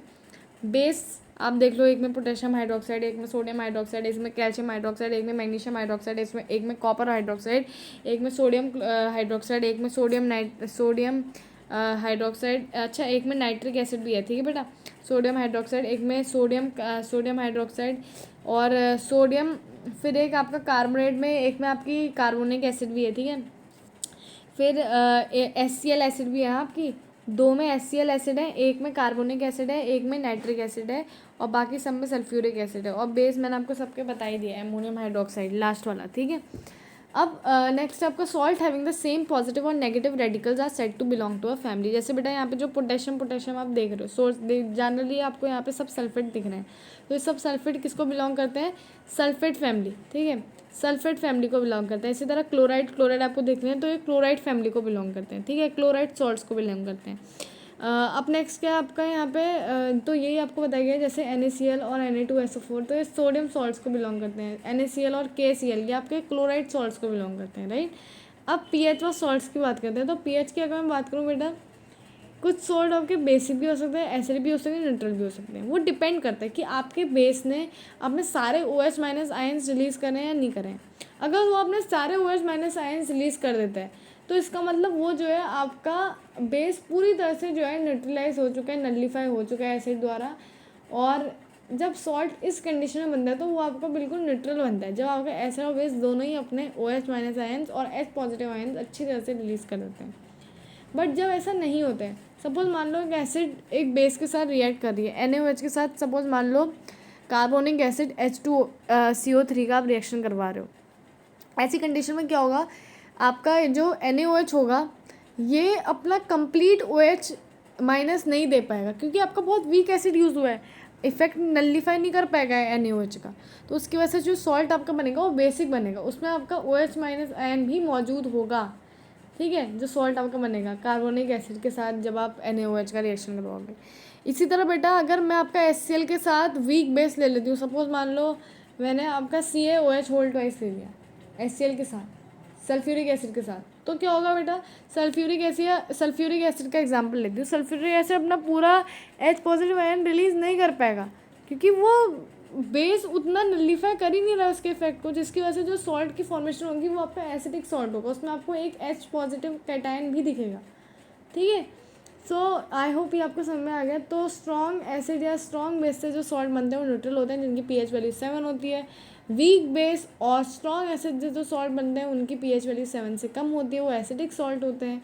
और जो स्ट्रॉन्ग बेस और वीक एसिड से बनते हैं वो बेसिक सॉल्ट होता है, इनकी pH वैल्यू 7 से ज़्यादा होती है, ठीक है। अब केमिकल्स फ्रॉम कॉमन सॉल्ट में आ सकते हैं। So you have learn that salt form by the combination of hydrochloric acid and sodium hydroxide solution is called sodium chloride. This is the salt that you use in food. You must have observed that above activity in the above activity salt that is a neutral salt. So sea water contain many salt dissolved in it. Sodium chloride is separated from these salt. This deposits solid salt are also found in several parts of the world. These large crystals are often brown due to impurities. This is called rock salt. Beds of rock salts were formed when seas of biogun gas were dried up. Rock salt is mined like coal. You must have heard about Mahatma Gandhi's Dandi March. Did you know that sodium chloride was such an important symbol in our struggle for the freedom? तो बेटा ये आपको पता ही है, history भी पढ़ा दी इन्होंने थोड़ी बहुत आपको। और अब हम आते हैं कॉमन सॉल्ट में। तो ये आपका सॉल्ट का सेक्शन आ गया। अब आपका ज़्यादा चैप्टर बचा नहीं है, 2-3 पन्नों का है बस, फटाफट कवर अप करते हैं। कॉमन सॉल्ट की बात करूँ तो common salt does obtain is an important raw material for various materials of daily use, ठीक है। कॉमन सॉल्ट हर जगह आप यूज़ करते हो, सच है sodium hydroxide, baking soda, washing soda, bleaching powder and many more, ठीक है। इन सब का जड़ आपका यही है, ठीक है, बनना इससे बहुत सारा जो है मतलब बनता है, ठीक है, रॉ मटेरियल माना जाता है, ठीक है। तो सोडियम हाइड्रोक्साइड की बात करते हैं। When electricity is pass through the aqueous solution of sodium chloride that is called brine, it decomposes to form sodium hydroxide. The process is called chlor alkali process because of the products form core for chlorine and alkali for sodium hydroxide. So 2NaCl aqueous plus 2H2OL gives us 2NaOH aqueous plus chlorine plus H2 gas, ठीक है। तो बेटा इस तरह ये आपका पूरा reaction है। तो chlorine gases give of at the anode and hydrogen gas at the cathode. So sodium hydroxide solution is formed near the cathode. The three products produced in this process are useful. Figure shows the different uses of these products. But इनके uses समझने से पहले let us understand this core alkali process. This is very important process. बेटा इसको core alkali process कहते हैं, ठीक है। core alkali process से पूरा जो है फॉर्म होते हैं। Process called core alkali process. Core for chlorine and alkali for sodium hydroxide. तो बेटा देखो ये प्रोसेस हो कैसे रही है। ध्यान से देखो, एनोड है, कैथोड है। आपको पता है एनोड मतलब पॉजिटिव टर्मिनल, तो पॉजिटिव टर्मिनल में होता है आपका, पॉजिटिव टर्मिनल में होता है आपको ऑक्सीडेशन, और जो नेगेटिव होता है आपका बेटा यहाँ पे आपका होता है रिडक्शन। ठीक है, अब ये सब कैसे हुआ ये सब ध्यान से समझना। यहाँ पे बीच में आपकी लगी रहती है मेम्ब्रेन, ठीक है बेटा, और यहाँ पे आपका जो है पानी होता है। ठीक है, इस बुक में अच्छी तरह दिया नहीं है बट मैं बता रही हूँ, यहाँ पे पानी होता है, यहाँ पे आपका जो है NaCl होता है। अब बेटा यहाँ पे होता क्या है, NaCl में से जब आप NaCl यहाँ पानी में डालते हो तो आप यहाँ पे क्या करोगे, यहाँ पे NaCl क्योंकि आप इलेक्ट्रिसिटी पास करवा रहे हो, ठीक है, तो क्या होगा, NaCl के पास, NaCl अपने दो आयंस में टूटेगा। वो आयंस कौन से हैं, वो आयंस हैं आपके Na+ और Cl-, और H2O आपके पास, आपको पता है कि H2O के पास अपने दो आयंस ऑलरेडी मौजूद हैं, H+ और OH- आयन। ठीक है, अब क्या होगा बेटा, जो H+ आयन हुआ ये क्या है, पॉजिटिव आयन है। यहाँ पे क्या हुआ, H+ आयन है जो कि क्या है, पॉजिटिव आयन है। पॉजिटिव आयन क्या कोशिश करता है, पॉजिटिव आयन कोशिश करता है कि पॉजिटिव आयन नेगेटिव के पास अट्रैक्ट होता है, तो यहाँ पे अगर पॉजिटिव आयन है तो ये क्या करेगा, ये नेगेटिव के पास जाने की कोशिश करेगा। और OH- आयन कहाँ पे हो रहा है, OH- आयन भी आपका जो है यहीं पे जो है मौजूद है। ठीक है, OH- आयन, अब ये माइनस आयन ये क्या करेगा, ये कोशिश करेगा कि एनोड की तरफ जाए, पर क्या ये एनोड की तरफ जा पाएगा, नहीं, ये एनोड की तरफ नहीं जा पाएगा, क्योंकि ये मेम्ब्रेन का एक रूल होता है कि सिर्फ और सिर्फ यहाँ से जो मेटल आपके कैथोड की तरफ जाना चाहते हैं उनको यहाँ अलाउ करती है। सिलेक्टिवली परमिएबल मेम्ब्रेन होती है बेटा, और यहाँ पे OH- आयन जो कि कैथोड से एनोड की तरफ जाना चाहता है उसको अलाउ नहीं करती है। तो यहाँ पे जो Cl- आयन मौदा आपका ब्राइन सॉल्यूशन में होता है, ये क्या करता है, ये यहाँ से आपका निकल जाता है। ठीक है, इसका क्या होता है, रिडक्शन होता है। कैसे रिडक्शन होता है बेटा इसका, Cl- आयन जो होता है, अब देखो रिडक्शन मतलब क्या होता है, यहाँ पे एनोड में क्या होता है, रिडक्शन नहीं, यहाँ पे इसका रिडक्शन नहीं होता है, यहाँ पे आपका इसका ऑक्सीडेशन होता है। ऑक्सीडेशन मतलब क्या होता है, लॉस ऑफ इलेक्ट्रॉन। ऑक्सीडेशन मतलब लॉस ऑफ इलेक्ट्रॉन, इलेक्ट्रॉन्स का लॉस होना। तो कैसे होता है ये, यहाँ पे ध्यान से देखो आप इसको, Cl2Cl2, ठीक है, ये क्या करेगा, ये आपका यहाँ पे 2Cl-, ये क्या करेगा यहाँ पे 2 इलेक्ट्रॉन प्लस Cl2। ठीक है, ये मैं लिख सकती हूँ इसको, अगर मैं 2Cl- को तोड़ूँ, अगर मैंने 2 इलेक्ट्रॉन्स को मतलब बाहर दे दिए, लॉस कर दिया 2 इलेक्ट्रॉन्स का, तो ये न्यूट्रल बन जाएगा, ये तो आप जानते हो, तो Cl2 बन जाएगा। इसका ऑक्सीडेशन हो गया, लॉस ऑफ इलेक्ट्रॉन, तो ऑक्सीडेशन हो जाएगा, तो ये ऊपर को चले जाएगा। ठीक है, अब यहाँ पे क्या होगा, यहाँ पे इसका होगा रिडक्शन, हाइड्रोजन का रिडक्शन होगा आपका। यहाँ पे रिडक्शन कैसे होगा वो ध्यान से देखो, रिडक्शन में क्या होगा बेटा, यहाँ पे आपको पता है रिडक्शन होगा, तो रिडक्शन कैसे होगा, ये देखो, जो आपका हाइड्रोजन है इसका रिडक्शन मतलब गेन ऑफ इलेक्ट्रॉन, तो ये गेन कैसे करेगा, ये क्या है, इनिशियली पॉजिटिव है, अब इसको नेगेटिव बना, इसको न्यूट्रल बनाना, तो हम लोग क्या करेंगे, हम लोग इसमें 2 इलेक्ट्रॉन मैंने इसको दिए, ठीक है, इलेक्ट्रॉन नंबर सेम रखते हैं, तो ये आपका क्या बन जाएगा, ये आपका ही बन जाएगा H2। ठीक है, तो यहाँ पे क्या हो रहा है, गेन ऑफ इलेक्ट्रॉन्स हो रहा है, क्या हो रहा है, गेन ऑफ इलेक्ट्रॉन्स, तो इसको हम लोग क्या कहते हैं, रिडक्शन कहते हैं। तो रिडक्शन हुआ, यहाँ पे आपके H2 बाहर निकल गया। अब आपका क्या बता है, Na+ बचा और OH- बचा। ठीक है, Na+ और OH- आपका यहाँ पे बचा। ठीक है, OH- और Na+। अब ये जो Na+ है बेटा, ये क्या करेगा, यहाँ पे मैंने कहा ना सिलेक्टिवली परमिएबल मेम्ब्रेन, ये क्या करेगा, ये आपके कैथोड की तरफ अट्रैक्टेड होगा, जो आपका नेगेटिव टर्मिनल है, तो ये क्या करेगा, ये आपका यहाँ पे आ जाएगा। ठीक है, सेलेक्टिवली परमिएबल मेम्ब्रेन है, इसको अलाउ कर देगी। और फिर यहाँ पे आपका क्या बचा है, यहाँ पे आपका Na+ बचा है, OH- बचा है। अब ये सब जो है मिलके आपका NaOH बना देंगे, और ये NaOH फिर आपका यहाँ से जो है क्या करेगा, बाहर निकल जाएगा। ये डायग्राम थोड़ा सा गलत दिया है आपकी बुक में, पर मैंने आपको सही तरीका जो इसका है डायग्राम का वो मैंने आपको समझा दिया। ठीक है, सो इस तरह से ये पूरी जो है रिएक्शन होती है। अब यहाँ पे आपका, यहाँ पे अगर Cl2 में आप देखोगे तो ये water treatment, swimming pools, PVC disinfectants, CFS, pesticide, इन सब के लिए यूज़ होता है। H2 आपका fuels, margarine, ammonia for fertilisers के लिए यूज़ होता है। NOH बेटा आपका degreasing metals, soaps, detergent, paper making, artificial fibres के लिए जो है यूज़ किया जाता है। ठीक है, सो आई होप आप ये समझ गए होंगे। अब नेक्स्ट आपका क्या बचा है, यहाँ पे देखो, Bleaching powder. Bleaching. You have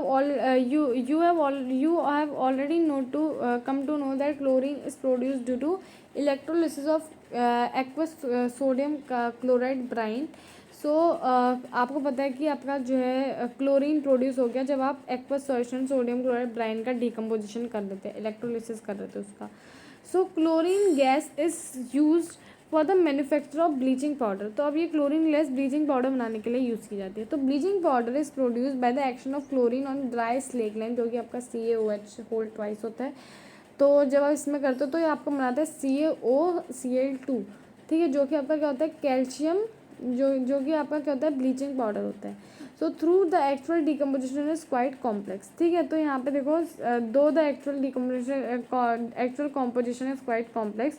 तो CaOH होल ट्वाइस में जब आप क्लोरीन गैस डालोगे तो ये बनेगा CaOCl2 प्लस H2O वाटर. ठीक है, ब्लीचिंग पाउडर का यूज़ क्या होता है बेटा? ब्लीचिंग पाउडर आपको पता ही है for bleaching cotton and linen in textile industry, for bleaching wood pulp in paper in factories and for bleaching wash clothes in the laundry. Oxidizing agent भी है बहुत इन केमिकल इंडस्ट्री और making drinking water free from germs, इसके लिए भी use किया जाता है. अब नेक्स्ट क्या है? नेक्स्ट है आपका बेकिंग सोडा. बेकिंग सोडा की अगर मैं बात करूँ तो baking soda is commonly use in the kitchen for making tasty crispy pakoras etcetera. Sometimes it is added for faster cooking. ठीक है, तो केमिकल नेम जो है कंपाउंड का वो है सोडियम हाइड्रोजन कार्बोनेट, जो कि होता है NaHCO3. It is produce using sodium chloride as one of its raw material. Sodium chloride उनमें से एक रॉ मटेरियल होता है. तो सोडियम क्लोराइड में जब आप बेटा वाटर और CO2 प्लस एमोनिया पास करवाते हो, एमोनिया, तो आपका एमोनियम क्लोराइड बनाता है प्लस आपका सोडियम हाइड्रोजन कार्बोनेट का फॉर्मेशन होता है. अब ये जो सोडियम हाइड्रोजन कार्बोनेट होता है, जब इसको आप हीट करते हो तो ये सोडियम कार्बोनेट बनाता है प्लस आपका H2O प्लस CO2 आपका रिलीज होता है. ठीक है, तो सोडियम हाइड्रोजन कार्बोनेट का pH आप एक्टिविटी 2.14 में आपने चेक करा होगा. तो जो आपका एक्टिविटी 2.1 होता है बेटा, एक्टिविटी 2.14 कहाँ है आपकी एक्टिविटी 2.14? तो इसमें बेटा आपको डिफरेंट चीज़ों का pH चेक करना था, जैसे कि मैंने आपको बताया था ये वाली एक्टिविटी में. तो ये जो आपका सोडियम हाइड्रोजन कार्बोनेट है कैसा होगा? ये बेसिक होगा या एसिडिक होगा? बताओ कैसा होगा सोडियम हाइड्रोजन कार्बोनेट? इसको हम लोग बेसिक ही मानते हैं. ठीक है, क्योंकि ये आपका जनरली बेसिक ही माना जाता है. ठीक है, अब बेसिक है ये, तो इसमें क्या होगा जब आप इसको हीट करोगे तो सोडियम कार्बोनेट देगा और आपका H2O और CO2 रिलीज़ करवाएगा. अब जो बेकिंग सोडा है बेटा, इसके बहुत सारे यूज़ हैं. क्या यूज़ हैं इसके? बेकिंग सोडा सबसे पहले बेकिंग पाउडर बनाने के लिए काम आता है. बेकिंग पाउडर भी हमें चाहिए होता है. क्यों चाहिए होता है? For mixing baking soda which is a mixture of baking soda and a mild edible acid. ठीक है, क्योंकि बेसिक है तो एसिड के साथ करोगे, कड़वापन आपको चाहिए नहीं, एसिड के साथ करोगे तो ये जब एसिड के साथ रिलीज़ करेगा H पॉजिटिव आयन लेगा तो ये जो है बनाता है CO2 वाटर और सोडियम सोल्ट ऑफ एसिड. ठीक है, तो CO2 की वजह से क्या होता है आपका स्पॉन्जी बन जाते हैं केक वगैरह, और जो इसका थोड़ा सा बिटरनेस होती है सोडियम हाइड्रोजन कार्बोनेट की वो भी कम हो जाती है. ठीक है, sodium hydrogen carbonate is also an ingredient in antacids. Being alkaline, it neutralizes the excess acid in the stomach. ठीक है, और provide relief. It also use as soda acid fire extinguisher. आपने देखा होगा कि बहुत ज़्यादा पाउडर होता है, वो इसी का पाउडर होता है जिसको डालते हैं तो ये भी आग जो है बुझाने के काम आता है. अब आ जाते हैं हम वॉशिंग सोडा में. So another chemical that can be obtain bye sodium chloride is Na2CO3 sodium carbonate 0.10 H2O, जो कि आपके होते हैं वाटर ऑफ क्रिस्टलाइजेशन. ठीक है, washing soda you have seen above that sodium carbonate can be obtain by heating. Baking soda recrystallization of sodium carbonate gives washing soda. So it is a basic salt. इसको हम लोग क्या कहते हैं बेटा? Basic salt कहते हैं. Basic salt होता है तो Na2CO3 plus 10 H2O which is आपका वॉशिंग सोडा. सो ये आपका क्या बनाता है? Na2CO3 पॉइंट H2O जो होगा वाटर ऑफ क्रिस्टलाइजेशन, जिसकी वजह से कलर आता है. ठीक है, what does 10 H2O signify? Does Na2CO3 wet? नहीं बेटा, वेट नहीं है, पर वाटर ऑफ क्रिस्टलाइजेशन होता है. ठीक है, तो sodium carbonate and the sodium hydrogen carbonate are useful chemical for many industrial purpose as well. ठीक है, फॉर वॉशिंग सोडा के अगर यूज़ देख लूँ तो sodium carbonate washing soda is used in glass, soap and paper industry. Then it is used in the manufacture of sodium compounds like borax हो गया आपका. Sodium carbonate can be used as cleaning agent for domestic purpose. सबसे ज़्यादा तो इसके लिए use किया जाता है. It is use for removing permanent hardness of water. कुछ कुछ वाटर हार्ड होता है. अब आप कहोगे हार्ड वाटर कैसा हुआ मैम? हार्ड वाटर ऐसा होता है बेटा, जब आप नहाते हो उससे तो बार बार सोप ही फील होता है. ठीक है, मतलब ऐसा लगता है कि शरीर से साबुन ख़त्म ही नहीं हो रहा, मतलब वो हार्डनेस रहती है उसमें. हार्ड वाटर आपने देखा होगा ना, जब आप नहा कुछ भी करते हो तो नीचे जब आप कपड़े धोते हो कुछ भी धोते हो, नीचे नीचे सफ़ेद सफ़ेद कलर का कुछ जम जैसा जाता है वो. तो इस तरह का वाटर जो होता है बेटा, ये हार्ड होता है और इसको हार्डनेस को कंप्लीट रिमूव करने के लिए वॉशिंग सोडा का इस्तेमाल किया जाता है. Are the crystals of salts really dry? क्या आपके क्रिस्टल सॉल्ट्स के ड्राई होते हैं? तो इसको देख लेते हैं. तो heat few crystals of copper sulphate in a dry boiling tube. तो आपको कुछ क्रिस्टल कॉपर सल्फेट के हीट करने हैं ड्राई बॉइलिंग ट्यूब में. और what is the colour of the copper sulphate after heating? तो अगर आप कलर देखो कॉपर सल्फेट का आफ्टर हीटिंग, तो आप देखोगे कि उनका कलर में कलरलेस हो जाते हो बेसिकली. और कॉपर सल्फेट क्योंकि वाटर मॉलिक्यूल जो होंगे वो उड़ जाएंगे, वाटर ऑफ क्रिस्टलाइजेशन की वजह से ही आपका कलर आता है. ठीक है. So, do you notice water droplets in the boiling test tube? You have these, where these have come. So, add 2-3 drops of water on the same sample of copper sulfate solution after heating. What do you observe? Is the blue color of copper sulfate restored? तो बेटा copper sulfate crystals which seem to dry contain water of crystallization. ठीक है. When we heat the crystal, ये जो water होता है ये remove हो जाता है और salt आपका white color का हो जाता है. If you moisten the crystals again with water, you will find that color of the crystals reappears. वो फिर से आ जाता है. ठीक है. तो water of crystallization is a fixed number of water molecule जो कि एक फॉर्मूला यूनिट ऑफ सॉल्ट में जो है प्रेजेंट होते हैं. तो इससे ये इसका मतलब ये नहीं कि सॉल्ट गीला है, इसका मतलब ये कि सॉल्ट के अंदर ही ये वाटर मॉलिक्यूल्स प्रेजेंट है जिसकी वजह से वाटर सॉल्ट में कलर आता है. So 5 water molecules are present in 1 formula unit of copper sulphate. Chemical formula for hydrated copper sulphate is CuSO4.5H2O. Now, if you would be able to answer the whether the molecule of Na2CO3.10H2O is wet. No, ये wet नहीं है, but इसमें water of crystallisation fixed है. वो formula unit of this sodium carbonate के अंदर ही मौजूद है. ठीक है, प्रेजेंट है 1 formula unit of sodium carbonate. ठीक है, fix number of water molecules है.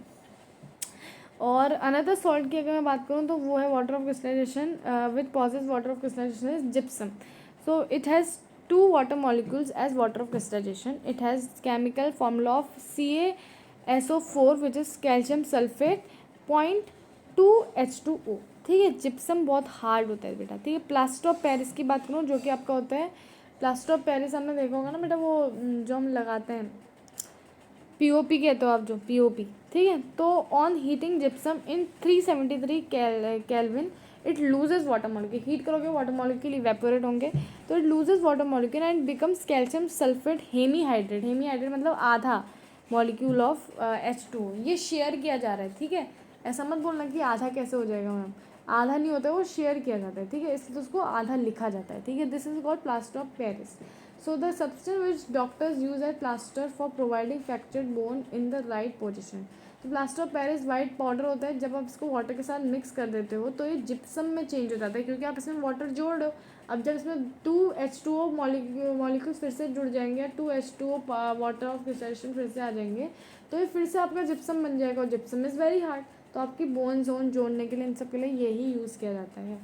तो CaSO4.1 हाफ हेमीहाइड्रेट है, कैल्शियम हेमीहाइड्रेट, कैल्शियम जो calcium sulphate hemihydrate.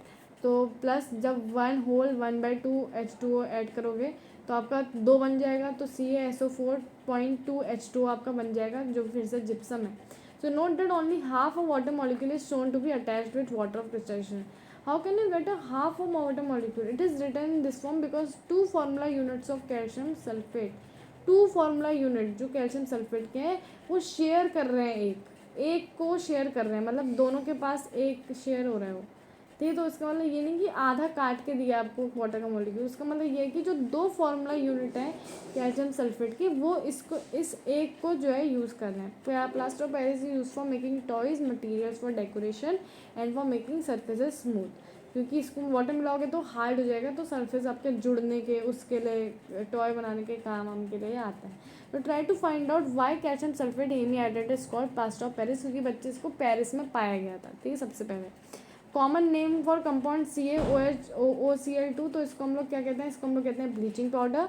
Name the substance which on treatment with chlorine yields bleaching powder. तो chlorine के साथ जो हम ट्रीटमेंट करते हैं वो है आपका क्या, वो है आपका CaOH होल ट्वाइस, जो कि आपका है कैल्शियम हाइड्रोक्साइड, जिसको अगर क्लोरीन के साथ ट्रीट करेंगे तो ब्लीचिंग पाउडर मिलेगा.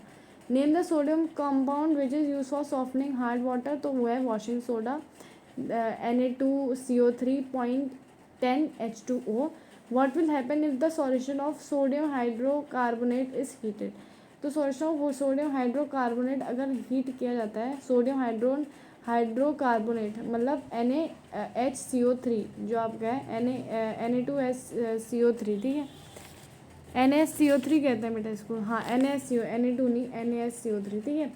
तो जब इसको हीट किया जाता है तो इसको जो आप हीट करोगे तो आपका क्या मिलेगा, आपको मिलेगा Na2CO3 sodium carbonate plus H2O plus CO2, ठीक है. और नेक्स्ट आपका है right an equation two show the reaction between plaster of Paris and water. तो वो यही है, कैल्शियम सल्फेट से हेमीहाइड्रेट आप लोगे प्लस 1/2H2O, तो आपका जिप्सम बन जाएगा CaSO4.2H2O, ठीक है. तो like this we have completed this chapter. I hope dear student you have understood each and every concept of this chapter. Next time we will do exercise. So till then take care and bye bye, and subscribe our channel for more updates.